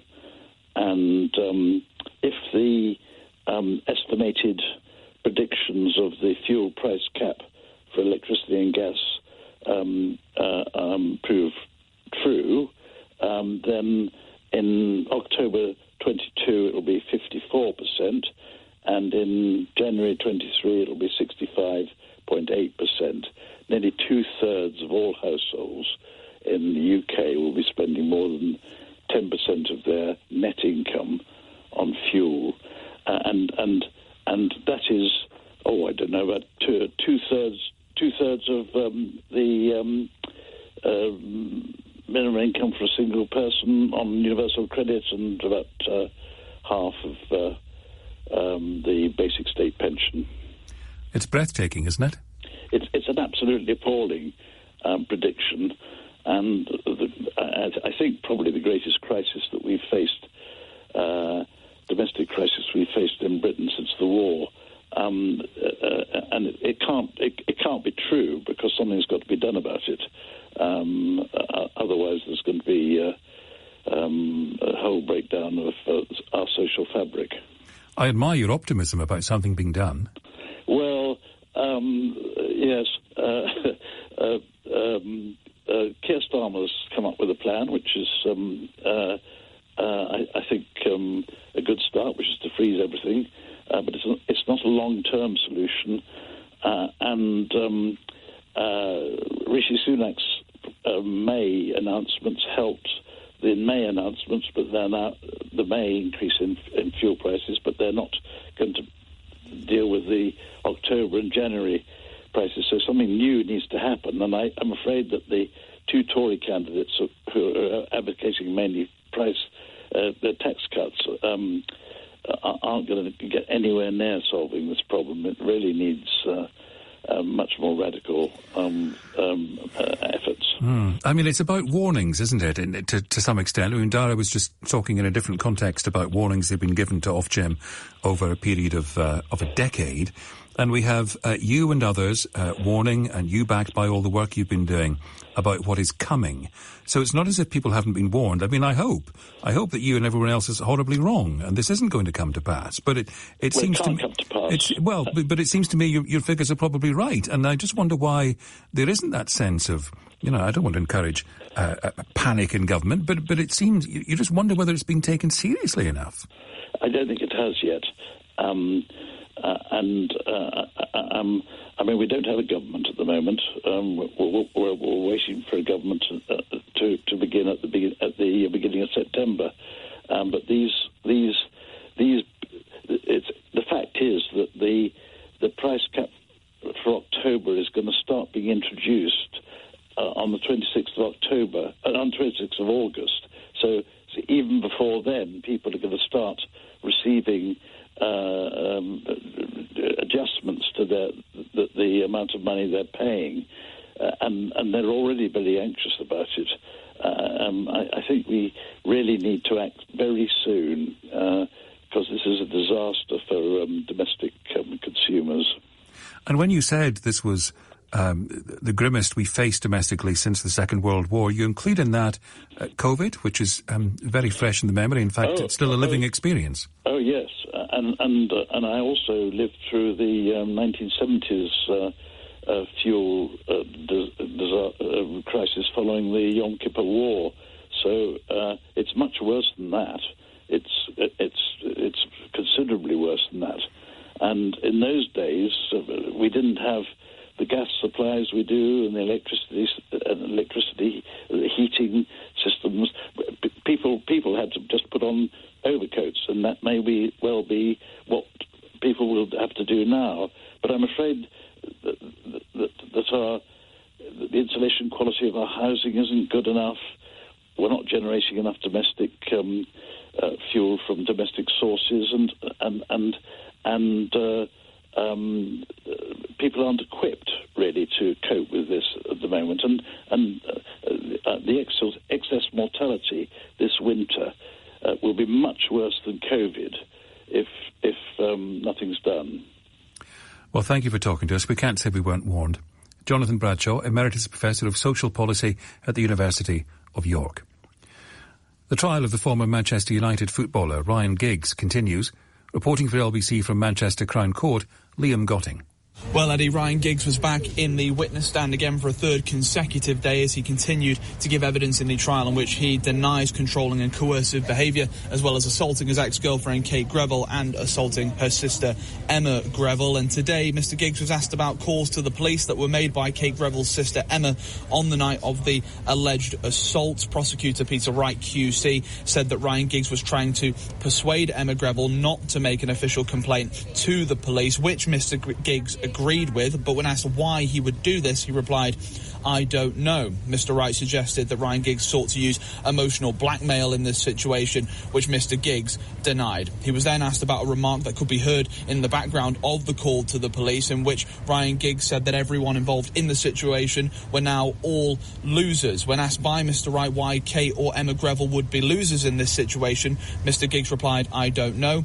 And when asked why he would be a loser in this situation, he also said that he didn't know. Mr Wright suggested that Ryan Giggs had realised what he'd done and that he was going to be arrested, which Ryan Giggs denied. This afternoon, he was asked about messages in which he and Miss Greville both said that they would stalk each other. The court heard that Ryan Giggs had sent a message to Miss Greville saying that he was going to stalk her like mad, while Kate Greville had sent a message to Ryan Giggs of his Instagram account showing that he was active 5 minutes ago. Ryan Giggs said that Kate Greville was checking to see if he was online and said that it was just common in their relationship. Miss Greville has also claimed that she was a slave to Ryan Giggs' every need and every demand. That's something that we've heard from her previously in court, and this was something that Ryan Giggs was also asked about, but he claimed that he's never sought to prevent Kate Greville from seeing her friends or family and has never used money to control her. He also said that Kate Greville always had her own income and a place to live during their relationship. Liam Gotting reporting, LBC at 5:31. A news update from Amelia Cox. The first of 3 days of travel disruption is underway, with rail strikes by members at 3 unions. Workers on the London Underground and some buses in the capital will walk out tomorrow in rows over pay, jobs and conditions. The number of top grades at A-level has fallen slightly in the first exam since 2019.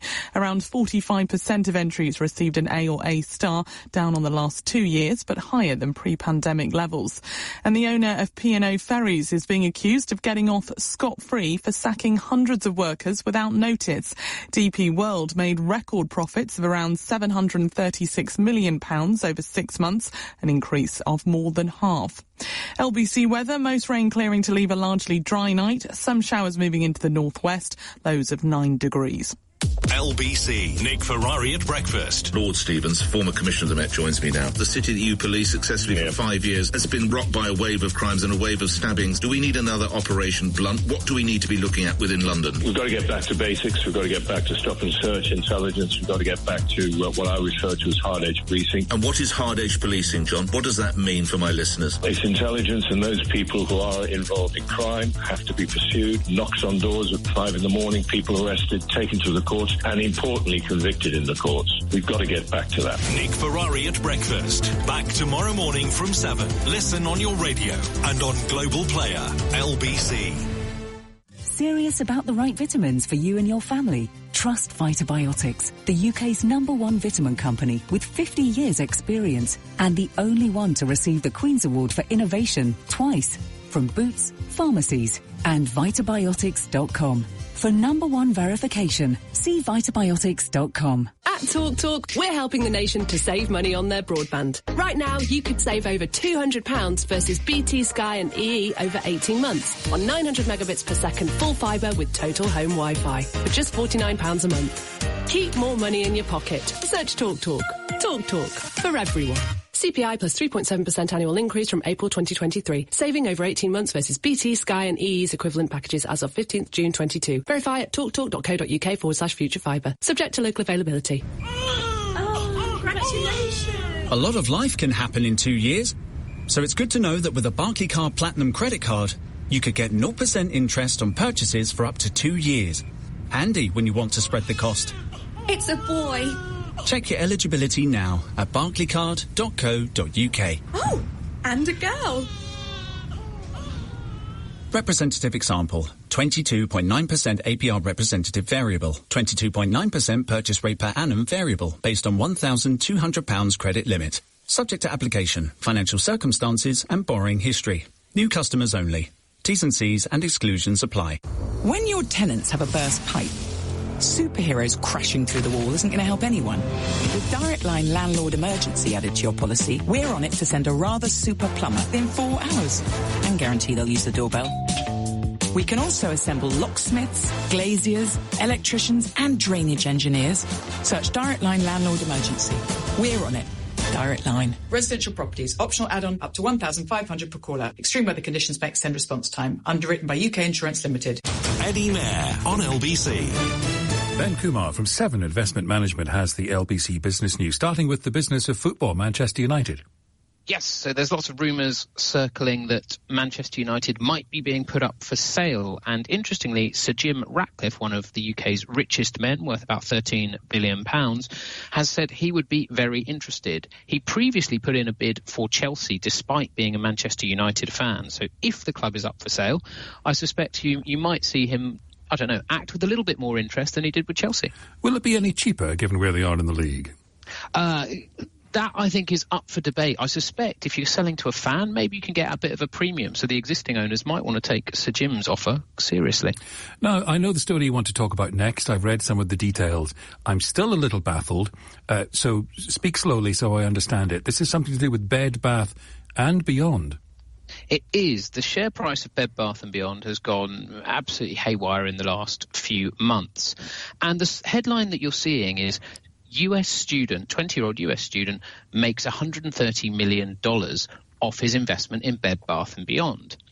But the thing I want to give is a little bit of context, because his original investment was $25 million. So his friends and family gave him $25 million, and he's turned that into $130 million. Fair play, really good investing. But it's not as if he was a student in the sense that we think of it. He's not sitting in a bedsit somewhere trying to save some pennies. He started with $25 million, and he's been investing for the last something like 8 years. So it's not quite the success story it seems. How has he made, I mean, I appreciate what you say about where he started. How has he made so much money, though? Well, so he had $25 million from friends and family, which suggests he's moving in the right circles and has the right kind of family. And the share price of Bed Bath & Beyond has basically gone up 5 times in the last month or so. He put all of the money into that single stock, which is not something one would advise. It went up 5 times and he took his money out. It really is that simple, but it's not that easy. And this is an American company. Bed and Bath, we understand. What does the Beyond encapsulate exactly? Everything else. It's basically a homeware store. It's nothing more complicated than go and buy stuff for your bedroom, stuff for your bathroom, and stuff for probably your kitchen as well. And it's not a good company. It's not doing very well. So the fact its shares have gone up has mystified most financial analysts. Thank you, Ben. LBC Business Update. With Direct Line Landlord Insurance. Trusted by over 250,000 landlords. Now, the Ukraine report, which we do every night, all your Ukraine headlines in one place. Reporting for LBC tonight, Emma Corr. Eddie, Ukraine's military intelligence believes that Russia is planning a provocation of the Zaporizhzhia nuclear power plant tomorrow, based in the southeast of Ukraine. Ukraine's Defense Intelligence Agency has said it has information that staff with Russia's nuclear company have left the site and that the facility would be closed to everyone except for operational staff. The power plant has been shelled for a number of weeks by both sides, but they both denied carrying out any attacks at all. In the event of an accident at the plant, it's thought radioactive material could cover Germany, Poland and Slovakia. Hamish de Bretton-Gordon is a chemical weapons expert and the former commanding officer of the UK's Joint Chemical, Biological, Radiological and Nuclear Regiment. He's told us Russian troops are still in the area around the power plant and it's essential it isn't damaged any further. They have 500 troops in this area. They're claiming that they have wired the reactors for explosives. There's a lot of fighting going around it. It's in a key strategic position. This could have a planetary or global effect. If there is an accident, this place melts down or blows up. And we need to really focus our efforts to make sure that does not happen. Ukraine's President Zelensky has met with UN Chief Antonio Guterres in the city of Lviv and has also been discussing what's happening at the Zaporizhzhia power plant. Zelensky has called on the UN to ensure the security of the facility and help liberate it. The leaders have also been discussing grain exports after ships with grain were able to leave Ukraine earlier this month following a deal forged by the UN and Turkey. Elsewhere, the largest city in Ukraine, Kharkiv, has been hit particularly hard over the past 24 hours by missile attacks. 3 civilians have been killed and at least 17 people have been injured after a residential apartment block was hit, which is now just debris. Only last night, 7 people were killed in another attack on the city. The Russian military announced today that it's deployed warplanes armed with state-of-the-art hypersonic missiles to the country's Kaliningrad region, close to the Polish border. This is a move that's been broadly interpreted as a response to the West arming Ukraine throughout the war so far. Officials in Russia say the warplanes will be put on the round-the-clock alert and can fly at 10 times the speed of sound, making it hard to intercept. Russia have also used these type of planes to strike several targets in Ukraine. And Russia's foreign ministry has said today that Moscow would only use nuclear weapons in emergency circumstances. They've also said they have no interest in direct confrontation with NATO and the United States. Russia's defence minister said on Tuesday that Moscow has no need for nuclear weapons during this military campaign, describing it really as only media speculation. Thank you, Emma Corr, with tonight's Ukraine report. Have you ever wondered what Rishi Sunak eats at McDonald's? No, me neither. But it's a funny old world, and it's in the news tonight. Let me explain the context. In fact, let me play a clip. I have one here. This is Rishi Sunak on ITV's This Morning Sofa. He had this exchange with Rochelle Humes and Andy Peters. I was there at about, 7:45 in the morning, or 7:30. So it was not a burger and nuggets. So I got breakfast. No, so I get bacon roll with ketchup and the pancakes. Hash brown, no hash brown. No, so I didn't yesterday. But if I'm with my daughters, then we get the wrap. Oh, the girls like the my wrap. eldest daughter we get the wraps. If I'm with her, that wrap with the hash brown and everything in it is what we do. So this is Rishi Sunak, Conservative leadership candidate. The latest polling suggests he's 32 points behind Liz Truss. Whether this is going to do him any good or not, I don't know. I want to play this clip again because the detail here is vital. This is Rishi Sunak describing what he likes to eat. Just listen to the key detail here. What he likes to eat at McDonald's. I was there at about, 7:45 in the morning, or 7:30. So it was not a burger and nuggets. So I got breakfast. No, so I get bacon roll with ketchup and the pancakes. Hash brown, no hash brown. So I didn't yesterday. But if I'm with my daughters, then we get the wrap. Oh, the girls like the wrap. My eldest daughter we get the wraps. If I'm with her, that wrap with the hash brown and everything in it is what we do. Okay, you up to speed with that? Let me bring into the conversation Jerry Scott, politics reporter at The Times. Now, Jerry, you were first on this morning. You were straight on Twitter. What's the problem with what Rishi Sunak said there? Well, good afternoon. The problem is that for those of us that very much enjoy a McDonald's breakfast, like me, we're very sad to know that the wrap has been discontinued. It hasn't been sold since March 2020. They took it off the menu and they slimmed it down for coronavirus to enable social distancing. And then in January this year, they said it's not coming back at all. So it can't be sold anymore. So Rishi Sunak and his daughters can't enjoy the wrap. Now, I can't work out whether this is going to torpedo his leadership hopes or propel him past Liz Truss at lightning speed. I mean, hasn't he had a bit of trouble before, Rishi Sunak, in in trying to connect with the public and show that he does the same things that the rest of us do? Yeah, so look, this was earlier on this year. It was just after the spring statement. It announced a fuel duty cut, and there was a photo opportunity of him posing, filling up his, it ended up not being his car, filling up a car at a Sainsbury's petrol station. Turns out the car was a member of staffs from the petrol station, and then a short video was released where he went to try and pay with a contactless card and tried to tap it on the scanner rather than the card machine. And look, he's made a joke of it since and said, it's just a mistake. I obviously do know how to use contactless.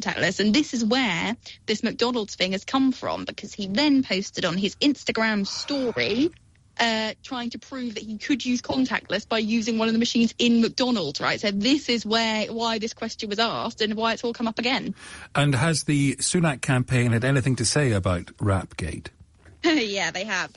So look, what they say is that Rishi Sunak's been very busy for the last 2.5 years since he became Chancellor, so he unfortunately hasn't had much time to take his daughters to McDonald's. But what they did say is that he hopes McDonald's bring the wraps back to the menu. Now, because I'm a very serious political journalist, what I've done this afternoon is ask McDonald's if they will do that, and they've said there are no plans to, so I think he'll be disappointed there. Any word from the Liz Truss campaign, Jerry? Not at the moment. Phone them.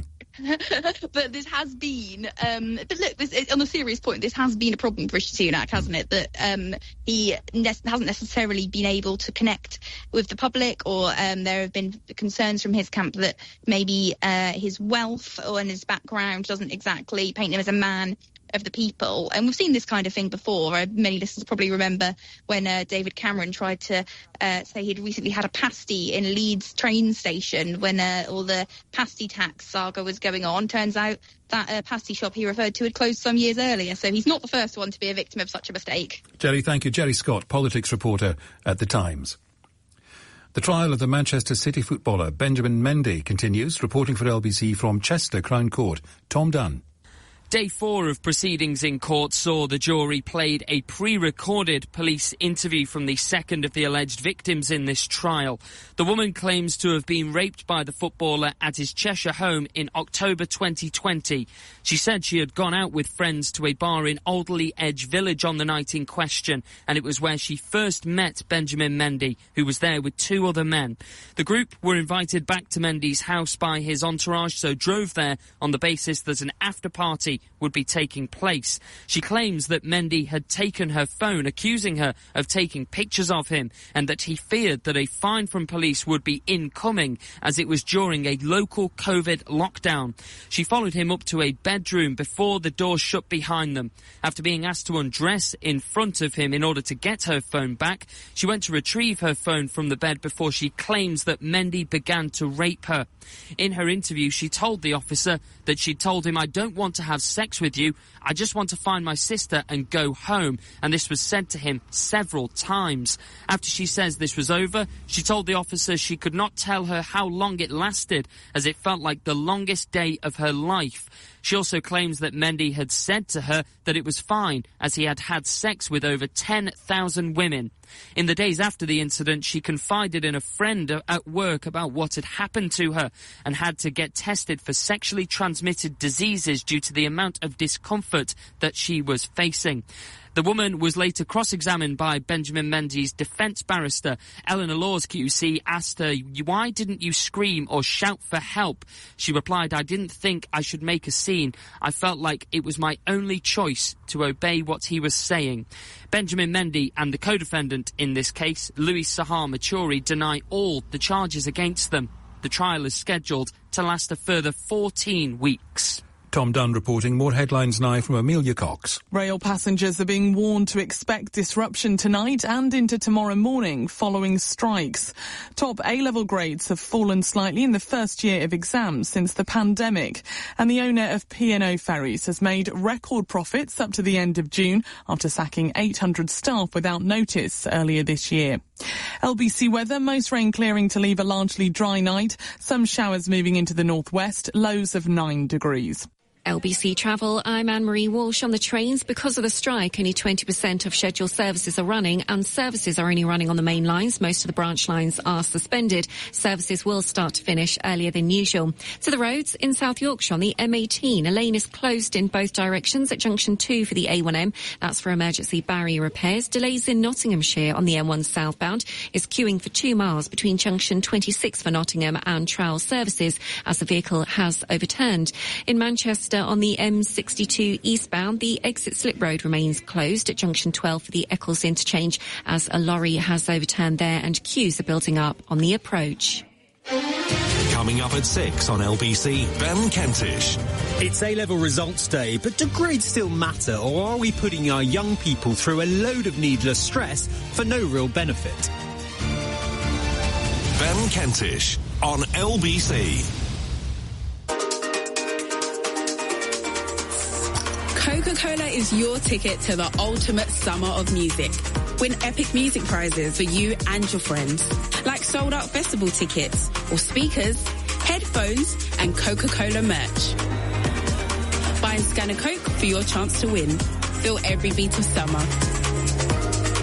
Promotion includes 330ml cans, 500ml bottles of Coca-Cola and Coca-Cola Zero carrying the promotion. Subject to availability. 18 plus to enter. See terms on the Coke app. This is LBC. Whoa, cool, I've got to get my phone. If your dog suddenly decides to jump on your skateboard, you won't miss a thing. Because on the brand new Pets in a Pickle website, it's now even quicker and easier to get your dog covered. So, for pet insurance policies as unique as they are, visit the brand new petsinapickle.co.uk. Are rising costs forcing you into unaffordable debt? An individual voluntary arrangement from CreditFix could help. Write off up to 81% of your unsecured debt with manageable repayments and or interest and charges frozen. With over 14,000 five-star reviews on Trustpilot, CreditFix could help you to a brighter financial future. Just text DEBT to 66777. Text DEBT to 66777 now. Terms apply. May not be suitable for all. Can affect credit rating. Free advice at moneyhelper.org.uk. Did you know that Volkswagen have agreed to a payment of £193 million to affected diesel drivers in a first-of-its-kind UK settlement? At My Diesel Claim, we're handling claims against numerous vehicle manufacturers and represent over 600,000 drivers who have already started their claim. If you owned or leased a diesel vehicle between 2009 and 2020, you could be eligible for significant compensation. It's easy to sign up. Simply head to mydieselclaim.com and start your claim today. Philip Schofield here. Get a quote from We Buy Any Car and you might be as happy as Larry from Surrey. I got a great quote. Or Larry from Yorkshire. I was very happy with the price. Or Larry from Essex. My name's Rob. Were you pleased with the price? Oh yeah, I was happy as Larry. To find out how much your car's worth in 30 seconds, enter your reg number now at webuyanycar.com. Admin fee may apply. For more information, see webuyanycar.com/info. Leading Britain's conversation. This is LBC with Eddie Mair. Salman Rushdie is continuing his recovery after being stabbed at an event in New York State last week. But here's something you might not expect. The New York Post reports that it has an interview with his alleged attacker. Nagar Mortazavi is an Iranian-American journalist based in Washington, D.C. and host of the Iran podcast. Welcome. How are you? I'm good. How are you? I'm very well. You'll understand, I'm sure, that for this kind of conversation to take place and be published while someone is facing charges just can't happen in this country. How common is it in the US?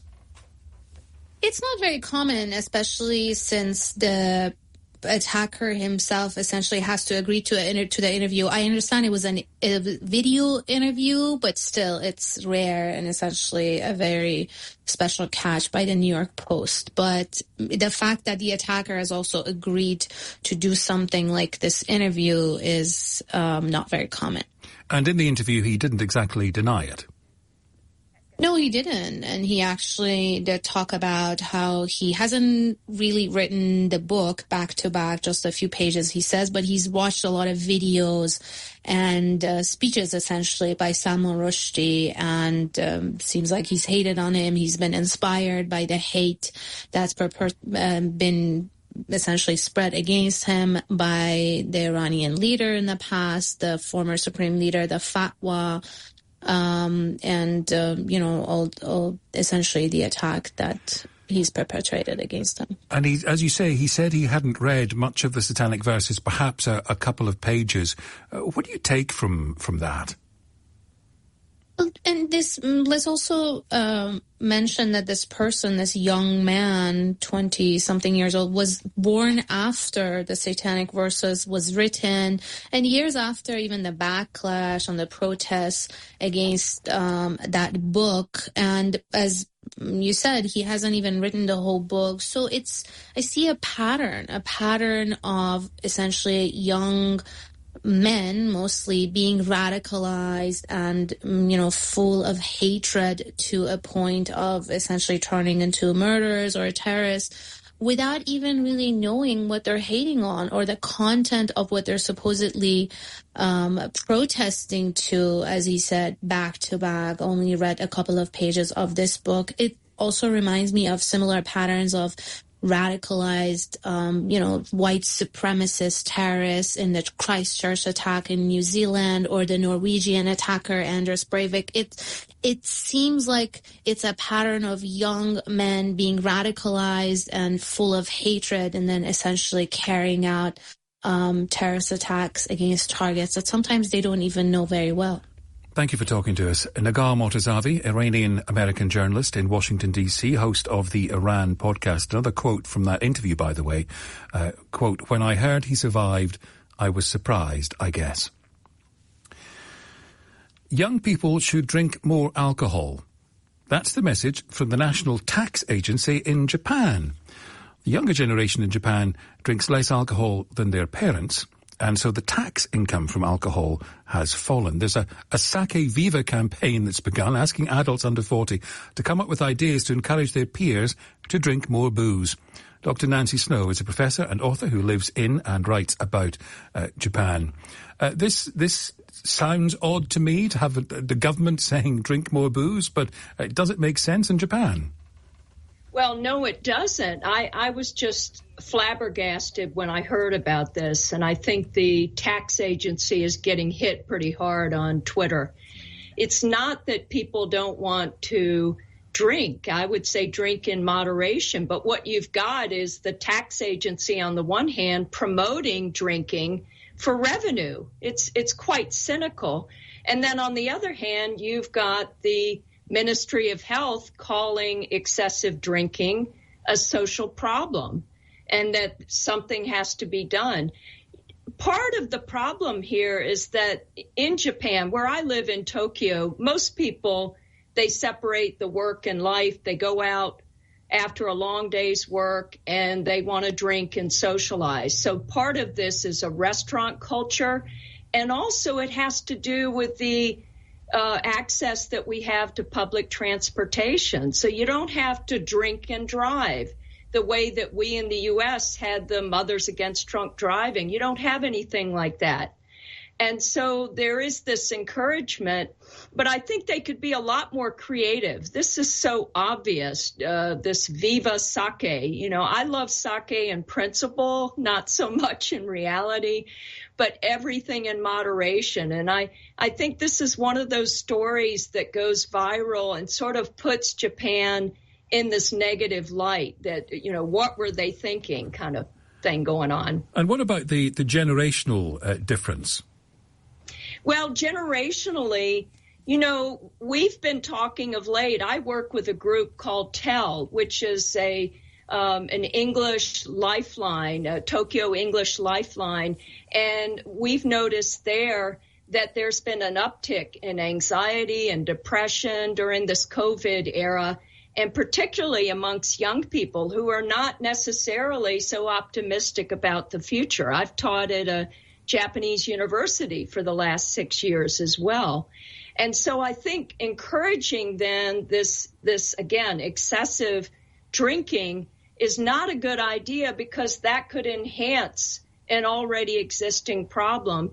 And in Japan, it's not too socially acceptable to seek out help for mental health. It's much more socially acceptable to drink excessively. So this is really playing in to that cultural stereotype. And I hope that they won't go forward with this, or that there will be enough public pushback that they'll rethink this and come up with something much more creative and for your health. And just briefly at the end, for people who may not have been to Japan but might be visiting, maybe popping into Tokyo and do want to drink, culturally, or just from the point of view of taste, what's the best thing to sample? Well, I've already mentioned sake, and I have thought that, with sake, given that it's mostly rice-based, there are different types from all over different regions throughout the country. But it's more than the alcohol, it's the izakaya, so it's the social experience. And even if you drink moderately or you don't drink at all, you should enjoy that aspect of Japanese culture. That's really a big pull to bring people to Japan, is to go to these little places that might have 8 or 10 tables and try the local food and drink, of course. Good to see you again. Thank you. Dr. Nancy Stowe, professor and author who lives in and writes about Japan. Ian Payne with you tonight at 10. Ben Kentish in just a moment. I'll leave you with the late, great Fenella Fielding. Eddie, time to get the bucket under the cow.